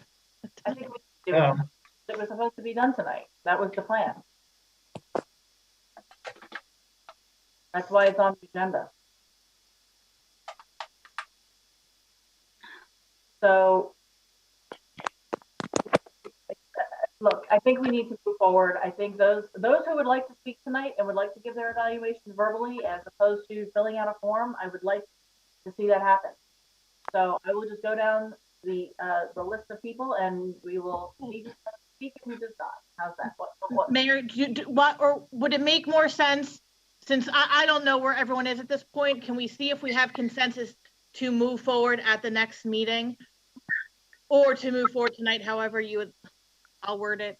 I'd like to see if we can move forward tonight, since I do believe that it would be the appropriate thing to do, since our city manager's been waiting for her for 2 months, and it's been mentioned, it's been addressed twice already that we were going to do this tonight. Okay. So So let's see, do we have consensus to move forward tonight? I'm agreeing. I just need more clarification. I need to know, like, okay, I see your face, but I still need more clarification, not to discuss. Listen, I scored all of them. You ain't worry about me. I did my homework, okay? It's done. That's not it. But what does the review come? I thought this was the Bible for the evaluation. I'm finding out right now that isn't the case. So I don't know. I want to know what the entire protocol is. Okay, we discuss it, and then what? That's just it? Like, I don't know I haven't been through this before. I have never had to evaluate anyone, like, officially like this. So now this is no longer mandatory. This is a guide, and the guide isn't tied to a raise. And so I want to know what the protocol is, not that I'm for or against discussing it. I can discuss it without this, like I said. I just want to know what the protocol is. And if the protocol is just, you want to hear everybody's opinion on the city manager, that's one thing. I just don't understand. Commissioner, can you be ready by the 6-9 meeting to have your concerns addressed through talking with Linda? That was for you, Commissioner James. Excuse me? I'm ready. I was asking you if by the next meeting, do you feel that you could have your concerns addressed to move forward? To what discuss? Concerns? I just want to know what the process is. I filled out the paper. You know what I'm saying? Like, I filled out the paper. Like, I don't know if we need to come up with an official, I've seen in other cities, they have an official type of evaluation form that goes into your file, that is submitted with the agenda, and then that is discussed and saying, okay, this was the evaluation, this is where we're going to go afterwards. That's what I'm saying. I don't know what the process is. I thought it was too. I thought that's what this process was. I thought I was turning in this paper that I filled out, and I didn't know that there was going to be public discussion. Right. But if that is indeed not the process, I don't want. Well, we need to come up with the process. What's that? Well, we should come up with the process right now. Like, well, but I don't want this to drag on forever. I want us to agree that we're then on the 9th going to whatever we decide upon on the 9th, going to be everyone prepared to deliver, whether we say it's the paper, whether we say it's the discussion, whatever it is, that at the next meeting, no one will be confused at that point any longer. I agree with that. Okay. So we should decide on the process, correct? Okay, so do I have consensus that we will discuss the process now, and that at the meeting on June 9th, we will deliver our evaluation? I would, before we get it, I'll support that. I would like for Linda to chime in on that, if you can, Linda. So again, the information that you were given from the city manager is the best supporting information and document that you have to have an overall discussion regarding the city manager's evaluation. There are many different types of forms and evaluations that you can use, and that is a guide. This is intended to be a guide for you to help facilitate your thoughts and your discussion based on the information that the city manager submitted. So as with any evaluation, this gives you an opportunity to put thoughts together based on the information that you were given, so that there can be an overall thought of how you're rating the city manager. And then from there would be a discussion on however you feel best to do that, in terms of whether that's going to result in a financial increase for the manager and how you want to approach that. I'm sorry. Oh gosh. But Linda, if nobody is if there are commissioners on here telling me I am not prepared to do that right now, how can I say, okay, let's have the discussion? If they're not ready, they're not prepared, and the process, everyone wasn't on the same page. Sorry, I shouldn't have said prepared. If we were not all on the same page, then how is it the best practice to move forward on that discussion tonight. What I would tell you is, if you hopefully you've had time to read over the document that the city manager submitted, which is the summary of everything that occurred. Based on that document, hopefully you have an opinion formed that you can share regarding the city manager's performance. And that's kind of where we are right now. I mean, this is just a general overview. It doesn't have to be a specific. You don't have to go into specifics like you would in that form. You can, if you've already filled out the form and you want to submit it, that's fine. But I do think that we should have a general discussion as to what our opinions are. We don't even have to look at the form. Well, we could go to each category instead of going through each. Let me finish, please. Instead of going through each and every single one of the questions, just simply, discuss generally what your thoughts are on it, so that we know where everybody stands and we can discuss the next steps, and then just simply submit the form. I'm sorry, but I'm having a hard time understanding why this is so difficult when this is something that needs to be done. It hasn't been done apparently in the past. It should have been done for every employee.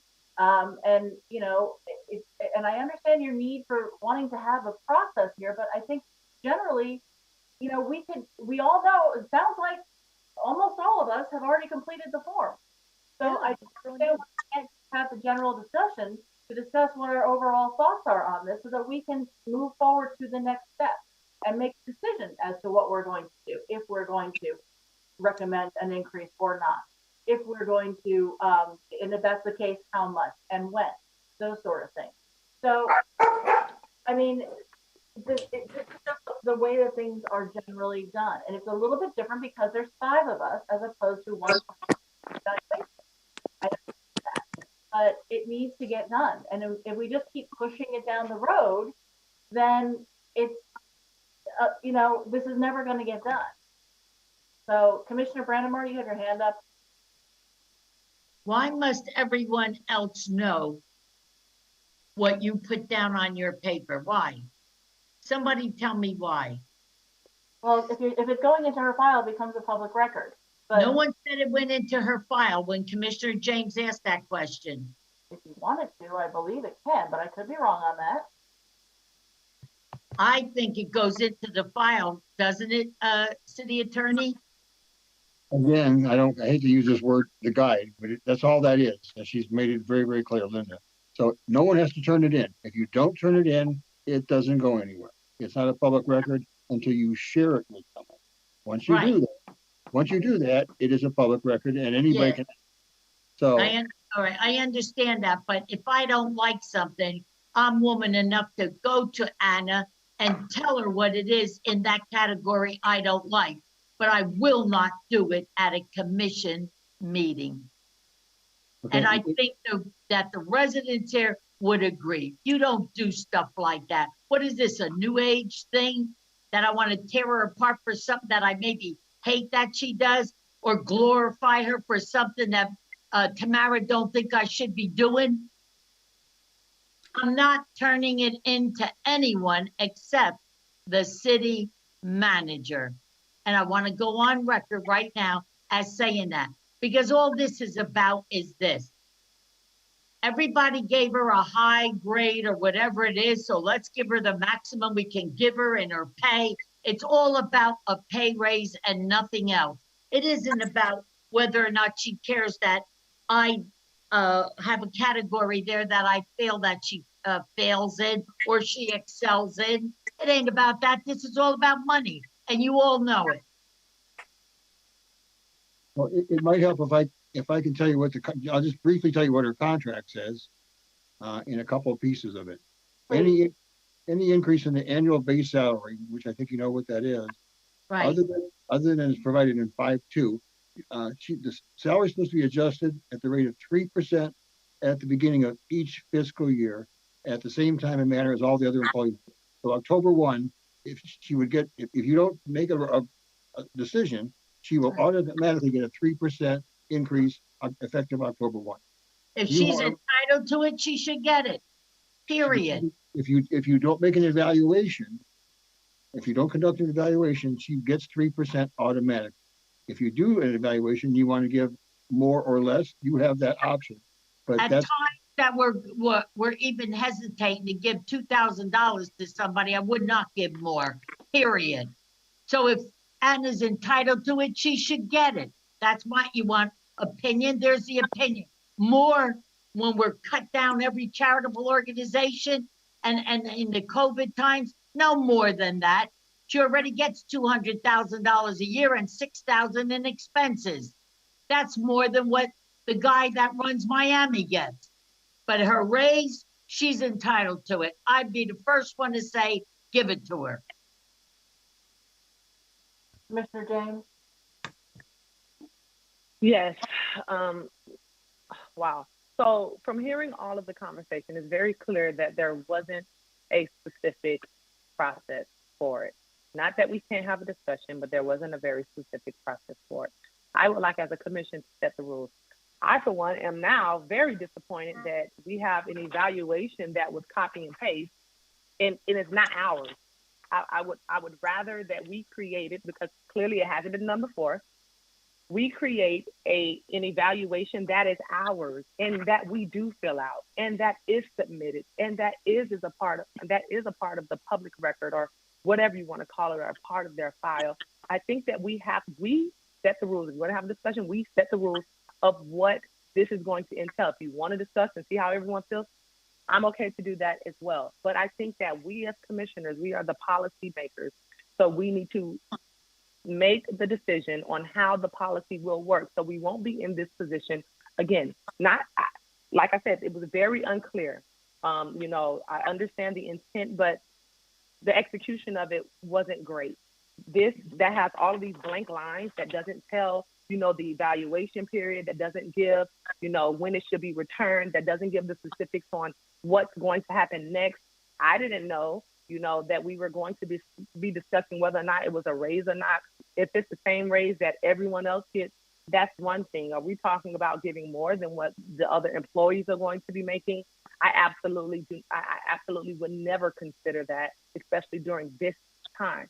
I already know with the 1 year, she automatically now gets 20 weeks severance versus the 1 week severance. Because I remember we spoke about that at the time of her contract when it came up, and she was here before she was hired. So she's already getting that cushion of a 20-week severance or a 10-week severance. I don't even know what number that amounts to, but that's the extra added benefit. And then you have the $6,000 in expenses. And then you have the 3% if we choose to do nothing. She's going to automatically get that 3%. So I just don't understand. I think it's my suggestion that we come up with the process. We've never discussed coming up with the process. We only discussed, okay, city manager's evaluation. Okay, it's time for her evaluation. Okay, we evaluate her, then what? These are things that we need to come up with so we can stop being in these positions. You have 1, 2, 3, 4 people on here that ask questions. That means something isn't clear. I want us to be clear before we are moving forward in either way, and we're not clear, Mayor. City manager? Yes, I'm going to try to provide some clarity. So this evaluation to me is not about money. So let me put that out there, even though I know that I've earned more than a 3%. So every employee here gets 2.5%, 3%, 4%, the entire organization based on that union contract, which is more like a cost of living type of adjustment. During this time of COVID, I would never put out to get any type of raise. And you've given some substantial raises in the past to other individuals. So what I wanted to say that evaluation is the ICMA evaluation for certified professional managers, such as myself. What I wanted to suggest is the combination of this report and the guidance of that evaluation is what allows you to give me a number. Like Commissioner Brandymark says, that guide could be for you to sit down with me and tell me, you know what, Anna, I have to give you an overall 3, or I have to give you an overall 4. And these are your areas of strength. And these are your areas what I want you to get better. But I don't understand why today, based on this report and based on the guidance provided by this evaluation, which is an ICMA certified evaluation for certified managers, you guys can say my overall assessment of the manager is a 3 or a 4.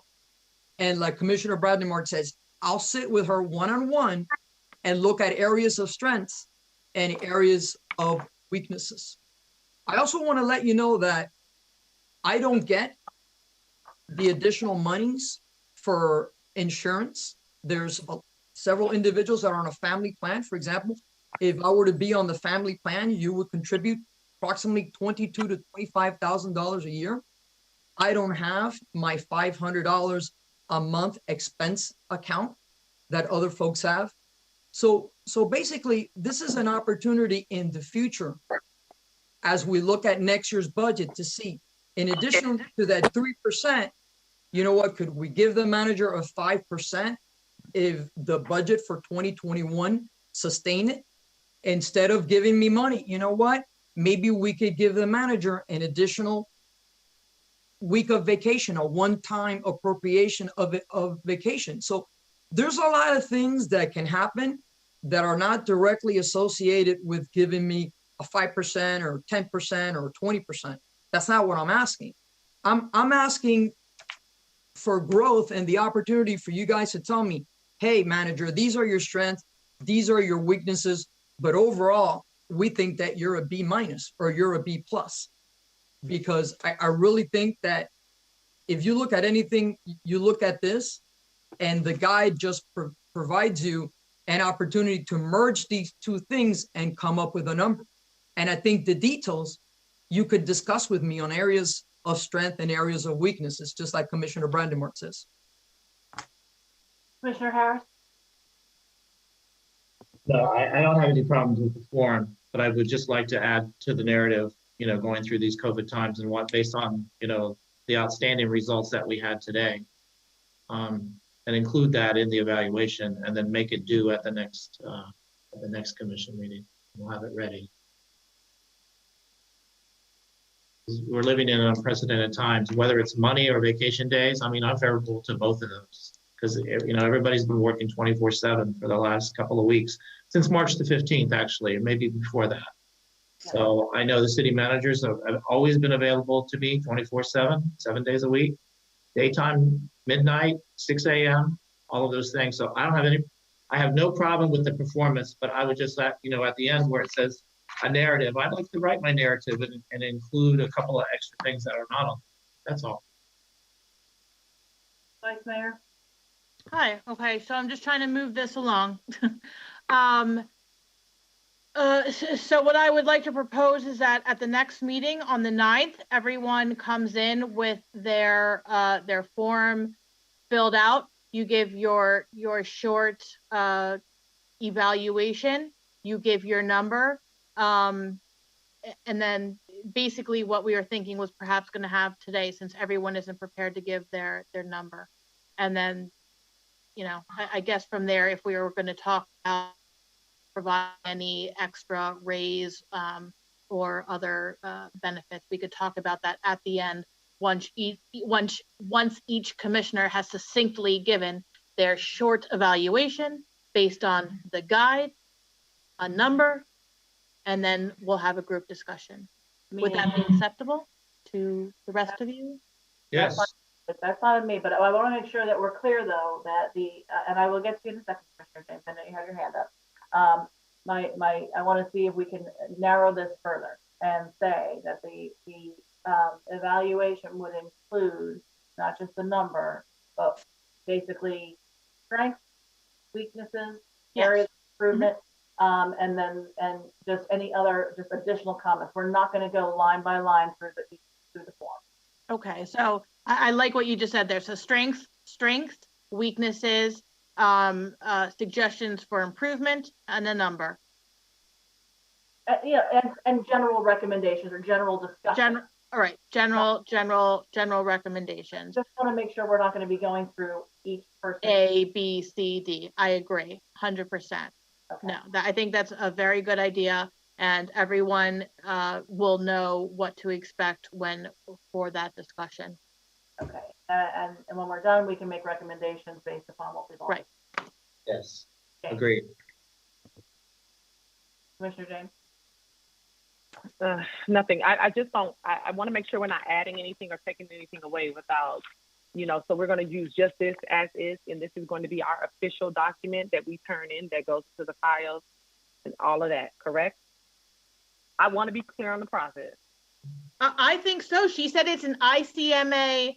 That's what I'm saying. I want to make sure this is what we're doing. Everyone is filling out this form that we have and turning it in, and it will be whatever, part of the agenda, part of the file, whatever it's going to be, but it needs to be official. And I would like it to be official. I mean, if the city manager said, I had no problem filling it out. I felt it was very comprehensive and allowed me the ability to really detail what I think of the city manager's performance. So I would like to make it the official document. Would that be okay, Mayor? Would that be something you think we could do? I don't have a problem with that. Linda has her hand raised. Hold on a second, Linda.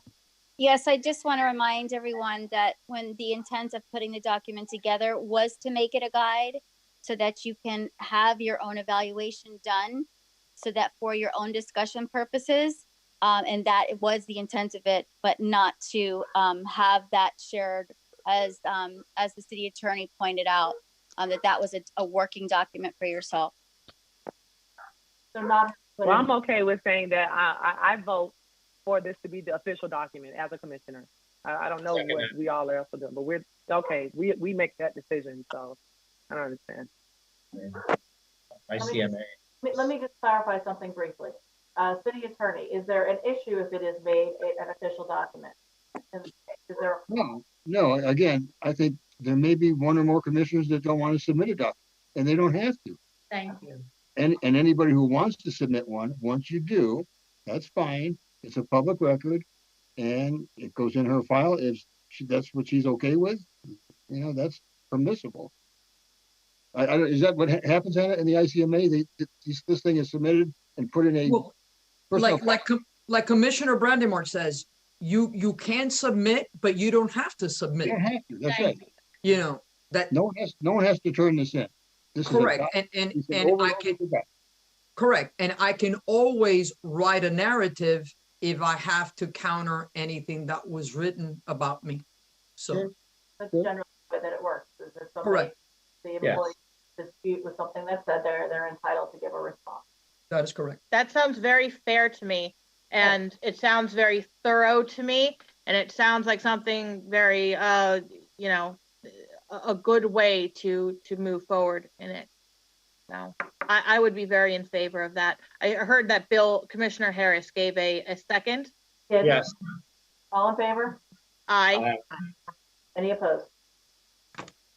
Okay. Thank you. Thank you. Commissioner comments. Commissioner Brandemark. All right. While I'm doing this commissioner comments, through the mayor, right to Anna. Anna, when I fill in my sheet, we'll do one-on-one. Thank you, Commissioner. But it will not be through the meeting that you're having at all. I will not hand it in there. Okay, right now tonight, I want to talk about one of the city's charitable organizations that has been working hard during this COVID. The organization is Gangrels Wrestling Asylum. There was a show done on May the 23rd for Feeding South Florida. The show was done with social distancing. There were less than 10 people in the entire building. No fans were invited to attend. There was no audience whatsoever. In fact, the production crew were isolated, and they wore those white biohazard, I believe they're called, suited up with hospital-graded sanitized equipment. Feeding South Florida was very, very grateful. On Facebook Live in the city, their local reach was 15,000 people. The total reach between YouTube and Facebook was 200,000 people. The goal was $25,000, and even during these troubling times, they're edging toward their goal. I would also like to thank Lighthouse Church, especially Brother Mac and his volunteers at Lighthouse Church. They're giving a hot meal out every single Tuesday and Thursday at their church for anyone that's in need of it. Now, that's what I have to say on that. But this, I feel like I'm compelled to bring up because when I did, I don't seem to be getting anywhere with answers. I would like to recommend that this commission, if we are allowed to, Mayor, to send a letter of support to the owners of this Dania Beach Casino. Just a letter of support, because Commissioner Harris, I think I'm learning that they're thinking that our commission don't care and don't want it open. I'm not saying open it. I'm not asking for anything other than a letter from us to them saying we support you to open under the guidelines set by, it could even be our mayor's guidelines, because her guidelines have been great. I must say that all along. I haven't had any issues with any of the guidelines that you extended or that you made a slight change to, which you have the right to do it. It solved, in fact, a lot of problems here in the city when it came to our even pools. Even attorneys are reluctant to tell our own pool to open because of lawsuits that can happen when you tell someone it is safe to go in that pool. In fact, it was on TV tonight. But please, could we send a letter just telling the owners, I'll buy the stamps and wherever they come from, that we support the opening of the casino. We are in favor of that. We even get money from the money that they take in over there. And I'd like to not only make that my commissioner comment, but I would like for someone, one of you, to comment on what I just said about a letter. I don't want them thinking we don't want them to open. Hold on one second, Commissioner. The city manager raised her hand during that, and I think she has spoken with the owner of the casino. Go ahead. Yes, thank you, Mayor. Commissioner Brandimar, I just want to let you know that I spent 30 minutes on the phone with Arnaldo today. I don't have to tell you what a great partner he has been, whether it was a sandbag giveaway or these 2 food giveaways, but I wanted to bring you all an update. He has been asked by Bertha Henry, our county administrator, to submit a next phase to be considered. He's going to send that to me as well, and I will share with all of you. He has already informed me that out of the 750 apparatuses that they have for gaming, they've removed half of those. The whole casino has been transformed to ensure that social distancing is taking place. There has been an installation of thermometers that as soon as anyone walks into the casino, your temperature is going to be checked. There's a list and a multitude of provisions and checkpoints that he has put in place to ensure that that casino and everything that is taking place is done to the utmost attention and aligned with CDC and COVID. And as soon as I get that, which I should be getting that, if it's not already in my email, I would share it with you. But City Arnaldo manager, is very excited about it. I'm sorry, city manager, at our level, I knew that, to be honest with you, that's not the level I'm asking for. I also spoke, they called me before I got here tonight, and I think maybe, I don't know who else they call, but it's really true. Their owners are what, in Brazil or somewhere? They're out of our state. They have to know that we support this. And I'm getting the same feeling that they don't think we're supporting it.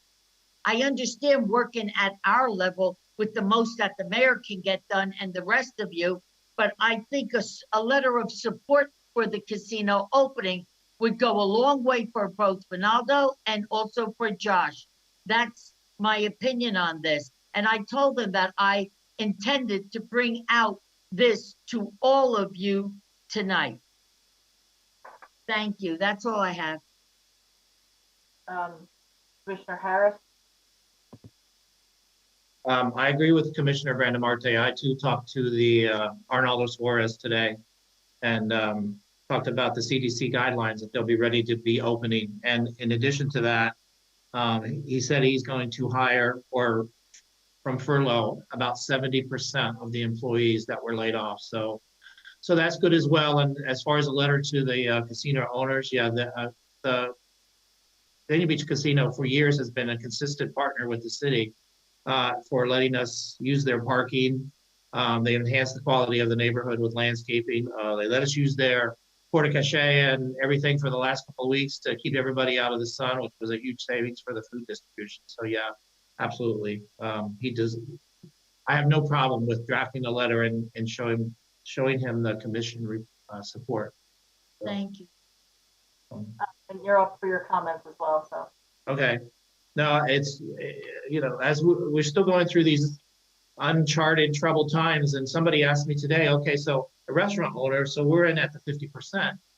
When is the 50% going to be over?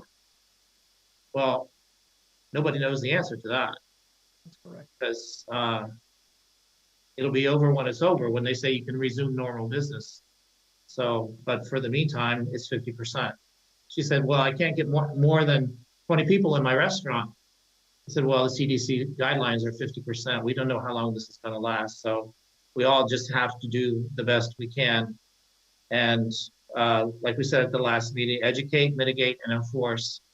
And, one day next year, we'll look back on this and think like, wow, I can't believe we made it through it, but we did a great job.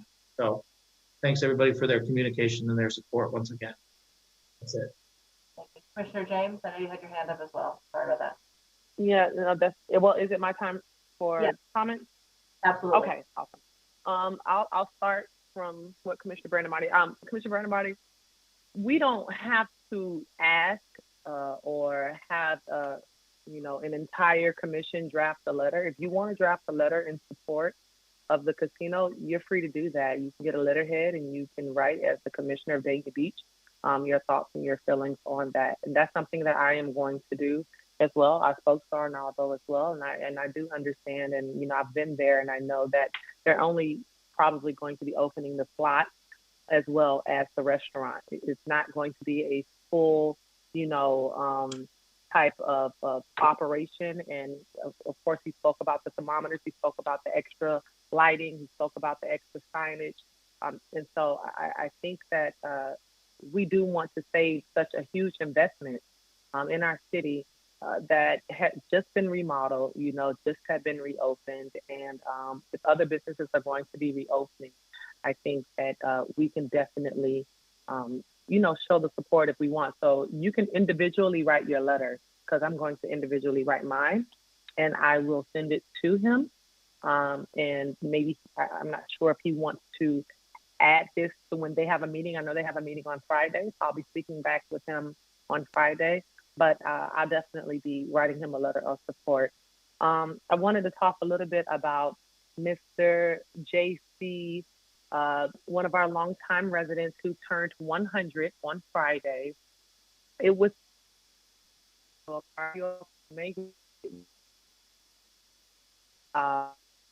staff. I have to give kudos where it's due. The city staff, the department, the fleet, the vehicles, Eleanor, which made my day, waving her, shirt around her head. I mean, Mr. JC sat outside in his wheelchair, and all he could say is, "Thank you, Jesus. Thank you, Jesus. Thank you, Jesus." And, he was getting wine as gifts. And they say he still drinks wine at 100. I'm going to have to up my wine.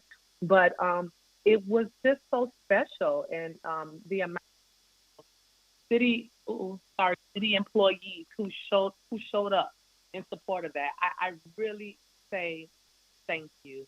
I've gotten so many calls and so many, text messages of how special that was for their family. And reaching 100 is a tremendous milestone. So I want to thank the city manager. I want to thank everyone who made that happen. It was just incredible. And Katia was there. She saw all of it, and I'm sure the people who were involved in it and drove by and honk the horn all the way from City Hall all the way to his home. It was just something that I was glad I was able to be a part of. I wanted to ask a few questions, but we didn't really speak about those things here, so I'll save that for the next commission meeting. But I also wanted to say we've heard great things about the beach, the reopening of the beach, and I am glad that we haven't had a terrible or bad type of reports of anything that's coming to the beach.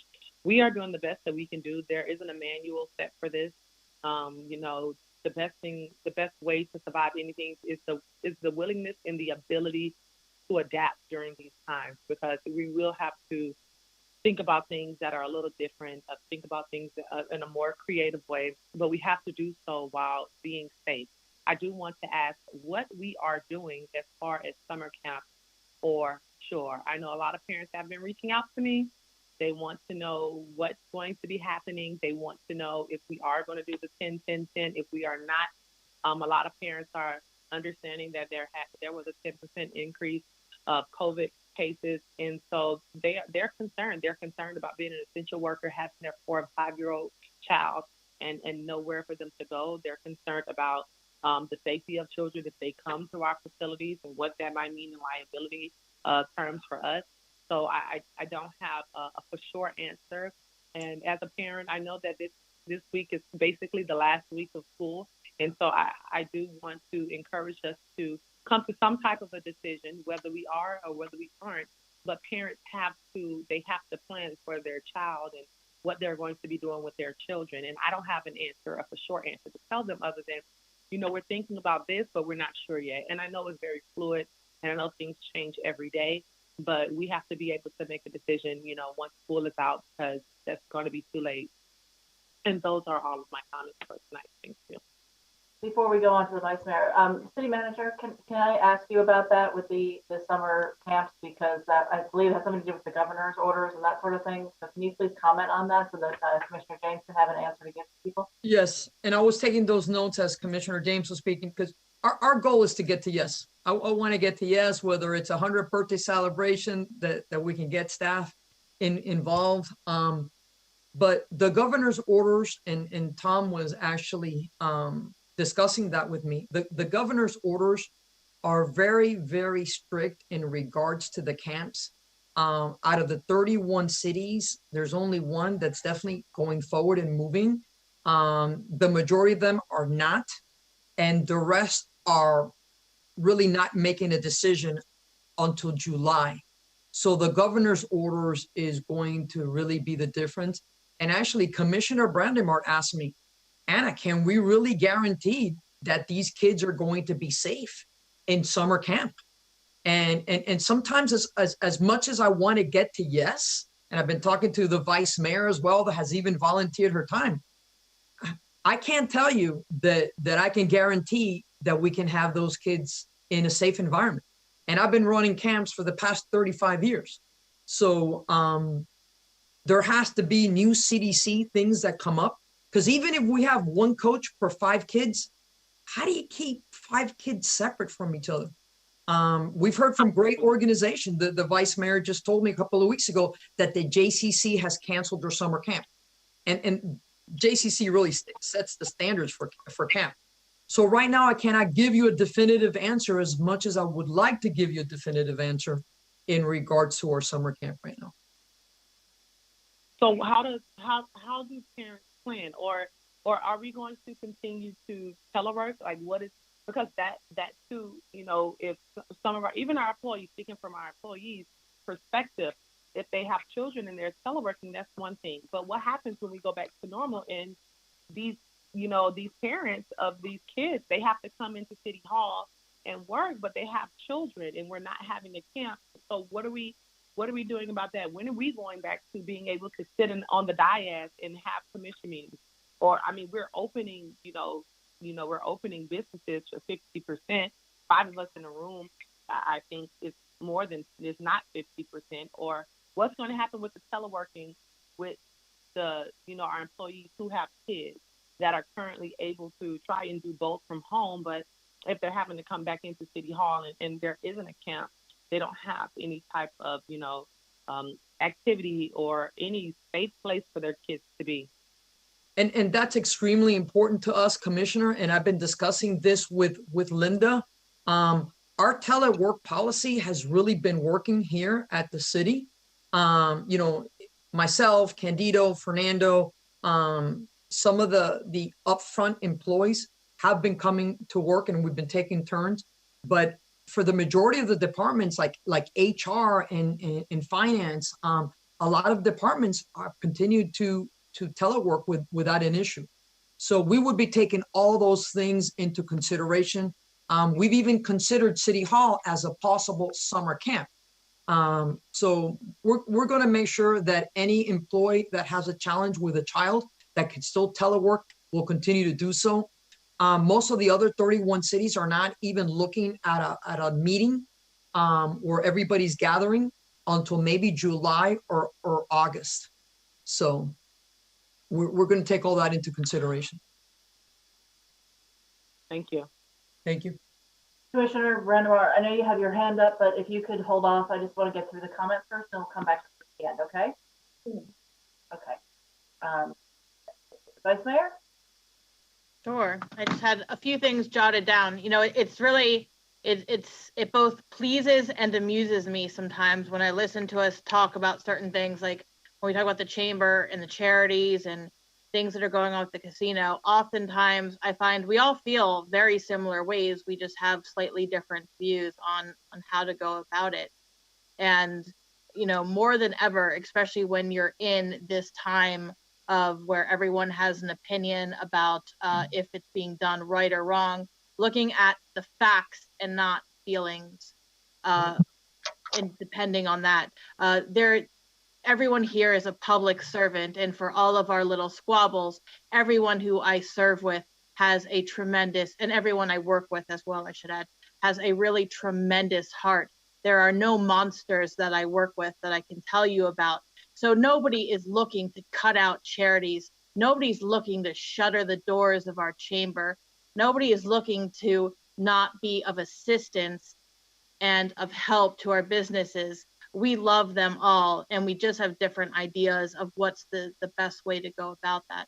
So I hope as electeds that work together, we keep that in mind. I hope as residents, when you hear us up here talking, you keep that in mind, and you know that in the heart of hearts of the people you're seeing on the screen, these are all, again, public servants who have a deep love for the city. No one is up here really for the wrong reasons, and the squabbles are just you know, friends that fight, and that's okay, and that's probably good for government. Everyone's I Love Local videos I've seen, Commissioner Brandemarty's, yours was hilarious. I enjoyed it so much. I think yours I've heard about more than anyone's. They just thought you were hilarious and lovable in the same way that we find you hilarious and lovable. It was really just very well done. I really enjoyed the mayor's as well, and I'm looking forward to seeing Commissioner Harris's video. I would say to everyone who has enjoyed them as well, I would encourage you when you go out to whatever your favorite place. So we were telling you about our favorite places and the places we frequent. So for the residents, when you go out and you go to your favorite joint, whatever it is in Dania Beach, you know, hashtag that I love local. Tag the business, what it is. I'm happen to be looking at Commissioner Brandon Martin's face right now. So at Paulo's, we can put that on our social media. I think we probably would be happy to do that. You know, getting people who are putting in the hashtag and putting in the Dania Beach businesses, we can throw that up on our stories for Instagram. There's a lot of different ways that we can help out from that vantage point. And I would love to see the residents getting involved, because the I Love Local campaign is really great and fantastic. And I hope that we can keep the momentum going amongst ourselves. I know that those of us who go out, the mayor and I think we both get our nails done at the same salon. So, you know, like let's keep it going. We're all social people. We all go out a lot. And I would love for us to keep doing that, keep helping our businesses in whatever way that we can. And then finally, manager, I enjoyed reading your yearly review. I know you give me crap sometimes because you think I don't read your reports, but I do. And I found it to be really comprehensive. It was well done. And as a nerd that loves reading reports, I thoroughly enjoyed it.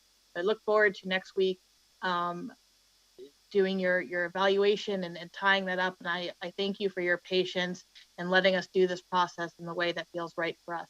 So thank you very much, and have a good night. That's all I have. Okay, I have a couple of things.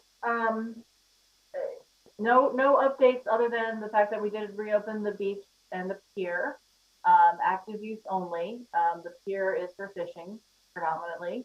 I did go out there this morning, and it looked like people were basically following the rules. There were people there to answer questions. There were a lot of there were a few people in the water, not a lot of people in the water, but a few people in the water, and nobody really trying to lounge on the beach, which was good. I also want to make sure that for those who are listening to this meeting or watching this meeting, that you realize that we as a city have to abide by the county order. We cannot expand on the county order. We can only be stricter than the county order. So, for example, if we wanted to not open the beach, we could do that. We have chosen to follow with the county order. You know, if we wanted to not do something that the county allows, we could do that. But we're basically trying to be consistent with the county order at this point, as are most of the cities. There were a couple who tried to do some things that were more strict, and then they have since reconsidered that. For example, Hallandale, I think at one point they weren't allowing people to swim, and they have since changed their mind on that. So, you know, everybody's pretty much going along the same way. We do not have an indication as of yet as to when the next phase or the next set of things will come out. I do want to make sure that people realize, because there seemed to be some confusion, that the quarter deck is not open yet on the pier. It is, in speaking with one of the owners there, they have indicated that they are doing some work in the building, and they have told me that they want to make it the cleanest restaurant in South Florida. So that's their goal at this point. So they are continuing to do that, and I don't have an open date for them as of yet. But they are going to remain closed right now. Okay, let's see. We had a small Memorial Day ceremony at Post 304 yesterday. Fortunately, it didn't rain during that time. It was outside. The building itself is closed. And my understanding is that the national organization that oversees the league have advised or required that all the legions remain closed for the time being. So that's a decision that's being made by the legions themselves, or the organization above them. But it was a nice ceremony. Everybody was very good about wearing facial coverings and socially distancing. We did have some of our first responders were there as well. It was a very nice ceremony, even though it was abbreviated. Let me see. I am also currently on a task force for CARES Act funding, and I wanted to let everybody know about the CARES Act. As you might recall, there's potential monies that could come to the cities. It's an act that didn't pass. Money is going directly to the county. It's not coming to the cities less than 500,000 people at this point, but we have a task force in the county amongst a variety of different people we're all discussing ways that we're trying to get that money for our individual cities and have it distributed to us from the county. So the League of Cities has helped with that and getting that set up, and we are doing that. We're meeting every Thursday at 3 basically at this point, and we've already got some homework that we've been doing, including providing specific information about what each city is doing as far as their expenditures related to COVID, and things like that. So hopefully, as a group, we can motivate the county to distribute that money directly to the cities as opposed to using it themselves. I also want to remind, a lot of people were asking about the reopening guidelines, that sort of thing, just to remind people that we do have a guide to reopening the city, which is on the website, daniabeachfl.gov, and people can look there if they have questions, if they're not sure about what to do, either at the beach or at the pier or at the restaurants or anything like that. And if any of your businesses, any business owners contact you and they have questions, they can go there as well. I would concur with the Vice Mayor that the videos have been phenomenal. They are just really good. They're entertaining. They're helpful. I think that they are. I think I told Commissioner Brandemeier earlier today that hers was absolutely fantastic. I absolutely loved it. It was perfect for Palos. The music, everything. It was great. So I'm looking forward to seeing the others that are being done. I think I have another one that I'm supposed to be doing as well. So hopefully we can keep doing something like this to continue helping our businesses as they go along. The last thing I want to talk about is I have an ask. I would like to know if I could get approval from or get consensus from the commission to use our logo on an embroidered mat or on mat. I didn't want to just go ahead and do it without getting official approval and putting it out there. But I wanted to make sure that it was okay with consensus for it. And I actually wanted to do what I wanted to do was I wanted to have it done if we had our summer camp, have it like as a gift for the kids. So it'd be something that they could wear while they're at summer camp, or then take home with them and use. But I also wanted it for myself and even for us as commissioners, if we wanted to do that for ourselves. I wouldn't want to necessarily distribute it outside of city employees, but I would like to have a consensus to allow me to use the logo to put it on that. Does anybody have a problem? No, I just think, is this something that we're voting on? I just need consensus to use the logo. That's all. And it would only be for masks. It's not for anything else. I just want to make sure that I'm following the law and I don't want to utilize something that would be a trademark infringement. That's all. I love it. I love it. I don't mind doing it, but if we're going to have things that are consensus, I want to be sure that we're doing everything that we do for everybody else. It needs to be an item on the agenda for the next time. I'm not going to make a big deal, but I'm going to say when I bring things up that's not on the agenda, I'm shot down. So you have my blessing. That had to do with money. That was a little different. It doesn't matter. It doesn't matter. It has something to do with consensus. Let me ask the city attorney. City attorney, is that something that I would have to do in this case? In the past, it's been done where the commission has been asked by consensus. Since money was not involved, it can be done that way. Either way you choose.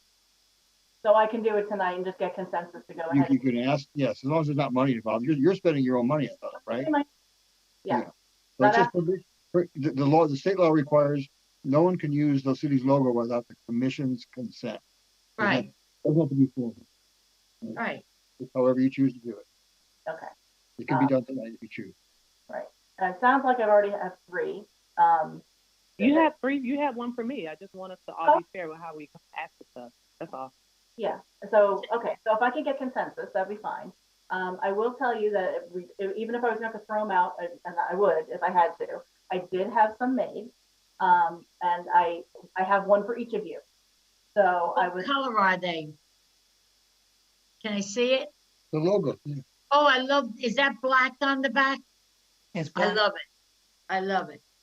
Cool. So what I will do is I will leave 1 for each of you in your boxes. Now give it to me. Thank you. Okay. I thought it would be, because we're out there so much and we're all out and we're all running around different places. And I thought it would be a good opportunity for us to continue to promote our brand and promote our city. And, and it just has the D on it. So it just has the logo. So people can ask and say, what is that for? And then we can talk to them about our city as well. It's going to be a good marketing tool as well. Yes, Vice Mayor. I had a question for you. Oh, okay. Wait. On the videos, right? Oh, hold on. She's muted. Vice Mayor wanted to say something on this first. Oh, I'm sorry. I'm muted. Hold on. No. Hold on. Okay, go ahead. Who's talking now?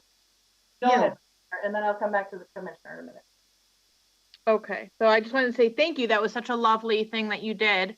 Yeah.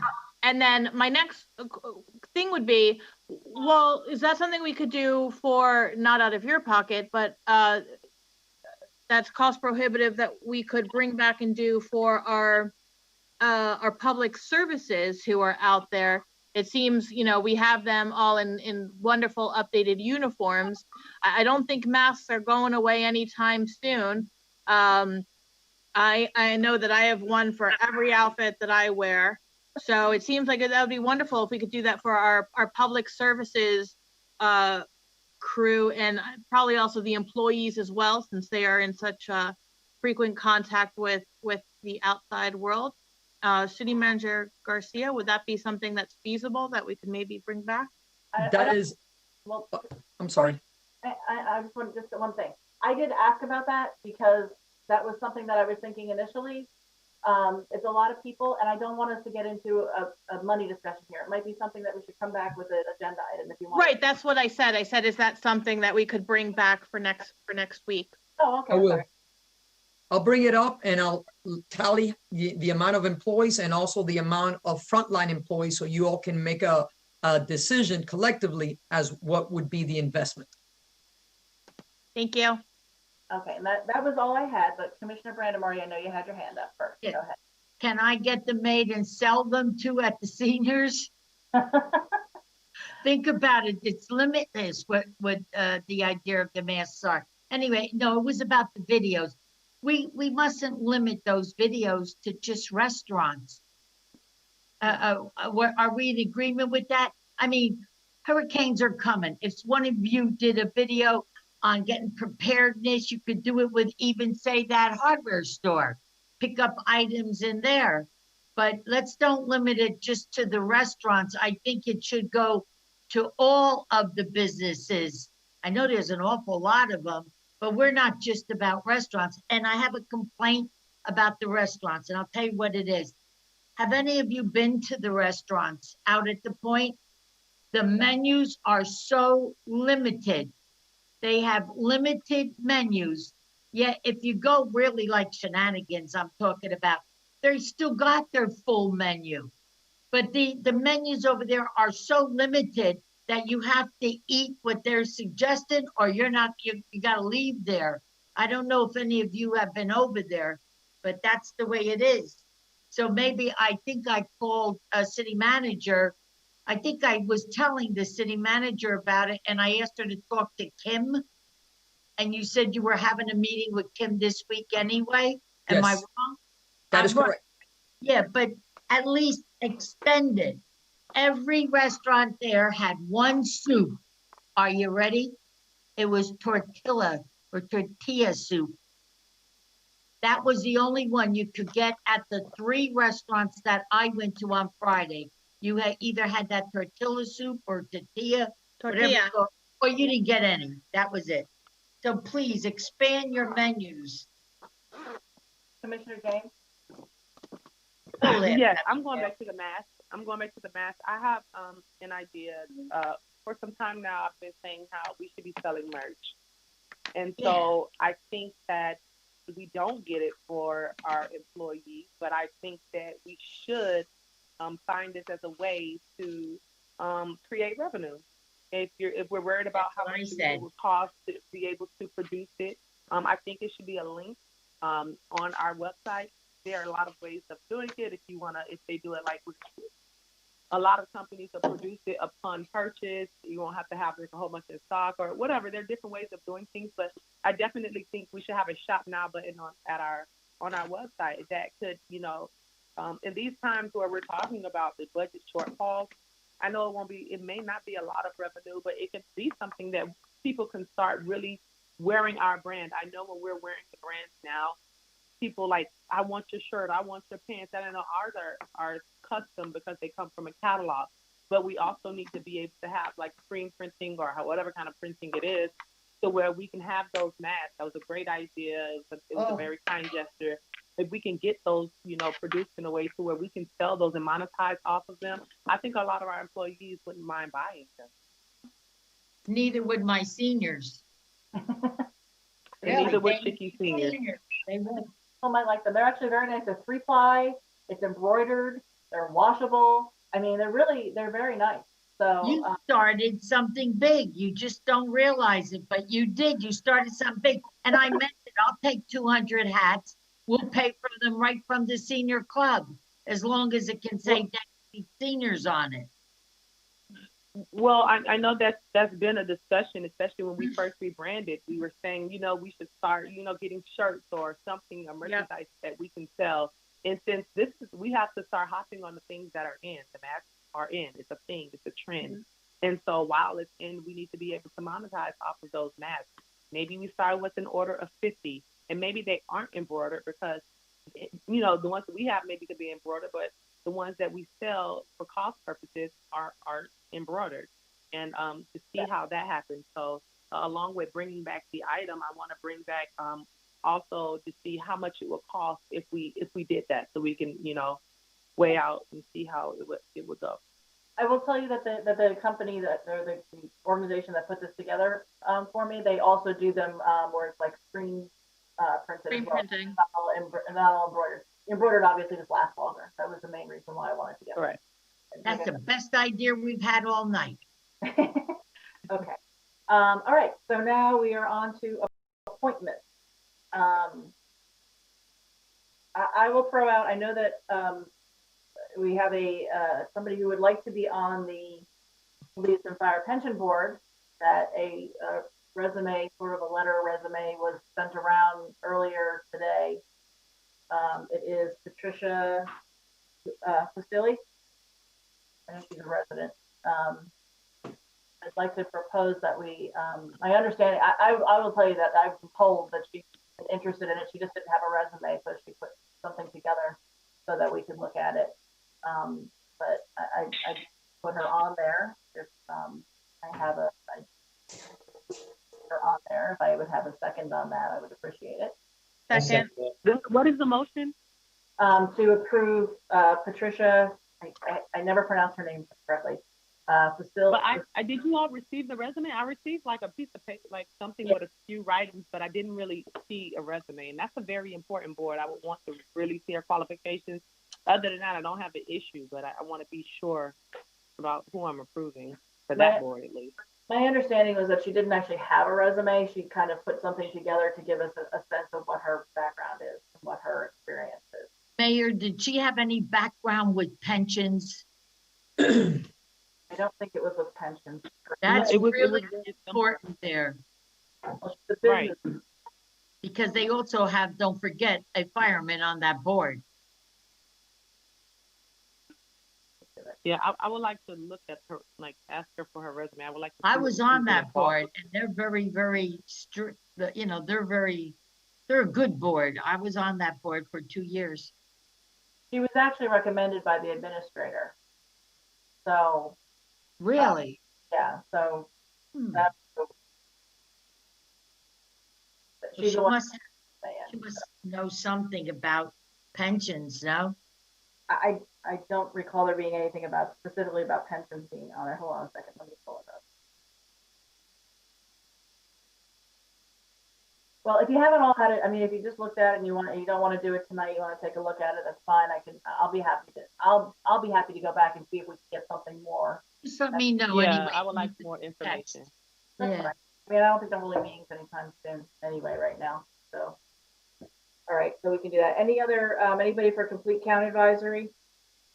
Daniel Stone wanted to be on the complete count advisory. I'm happy to put him there if he wants to serve, since they don't have to be a resident of our city.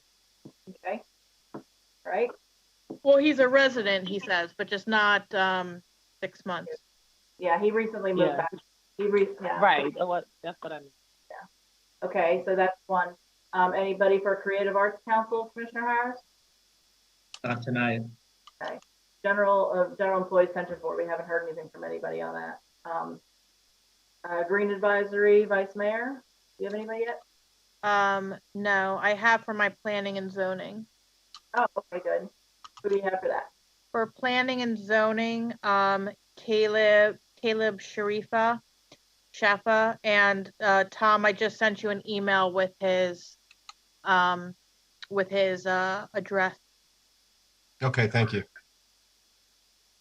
All right, so then we have that appointment and the Complete Count Advisory Committee, which is Daniel Stone. Do we have a motion to approve? I make a motion to approve the appointment.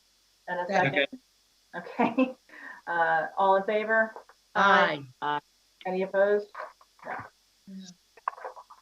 Administrative report, city manager. Yes, I'm going to be really quick. I think that's a great idea to write those individual letters to the casino. Commissioner James, I'm going to be writing one too in supporting Arnaldo in the casino. And I think, you know, if we could put them all collectively and send them, I think that that's a very, very good idea. I'm super excited that all of you have an appointment with Brian. The I Love Local campaign is something that I thought about, but it's been like a relay race. I shared my vision with Brian, and then you guys took the baton and took it to the finish line. I mean, I've been getting calls even from other city managers in other cities. So I'm even going to look in the budget, because I think a second round, after you all finish this round, a second round would be $7,500, and it would be all 5 of you going again and doing 3 to 4. I think it's also very important that you do remember the nail salon, the museum, and focus not just on restaurants, but all the other local businesses. With that said, I want to thank Eric and Fernando, Candido, Katia. They've been nonstop with me. I mean, 7 days a week, ensuring that things are getting out on social media, that we have coverage in the park. Both the chiefs nonstop in regards to their additional support, and Linda, Eleanor, Frank, all my department directors have been running on all cylinders, and I couldn't be more grateful. And I wanted to thank all of you for all your efforts on this I Love Local. I can't wait to see all of you. I know that all of you are scheduled up until Sunday, I believe, to finish this round. So thank you so much for your support. Mayor, whose idea was it? I'm done. I think it was Anna's with this, and she talked to Brian about it. Yeah. Okay. Okay. City attorney. I just wanted to add, you know, working on these many orders from the governor, actually starting with the president, down to the governor, down to the county, then to us, the teamwork that we've had with everybody, all the department heads, the elected, it's been an amazing process. We're very proud to be part of it. I think it's gone as smoothly as it possibly can. It's so gratifying in the last couple of days for me to personally call back people who've been waiting to open, and I could say, you can now open. So we're going through that. We're being, you know, the people have been very patient. I really commend them, but I know we all can't wait to get them back on board as fast as we possibly can. So we'll do the best we can for them. Thank you. Tom, I'd like to just add something to that, and you know, city manager, I know you and your team have done a phenomenal job. Everybody's been available. You've been available personally. Your assistant city manager's been available personally. Everybody's been available. But our legal department as well has been available. Absolutely. I forgot to mention them, so I thank you for reminding me. They really have. They've been superb, and I don't know a better word to use other than that, because they have been available for any question. And we, you know, there have been a lot of emails. I'm sure you all gotten them as well. And every time I get a question from somebody about, can we do this? Can we do that? If we're not sure, we get it to legal, and they respond immediately and get us an answer. And that's been fantastic. Thank you. Thank you very much. City clerk reminders. Couple meeting reminders. Tuesday, June 9 at 5:30 is your CRA board meeting, followed by the regular city commission meeting at 7 p.m. That's all.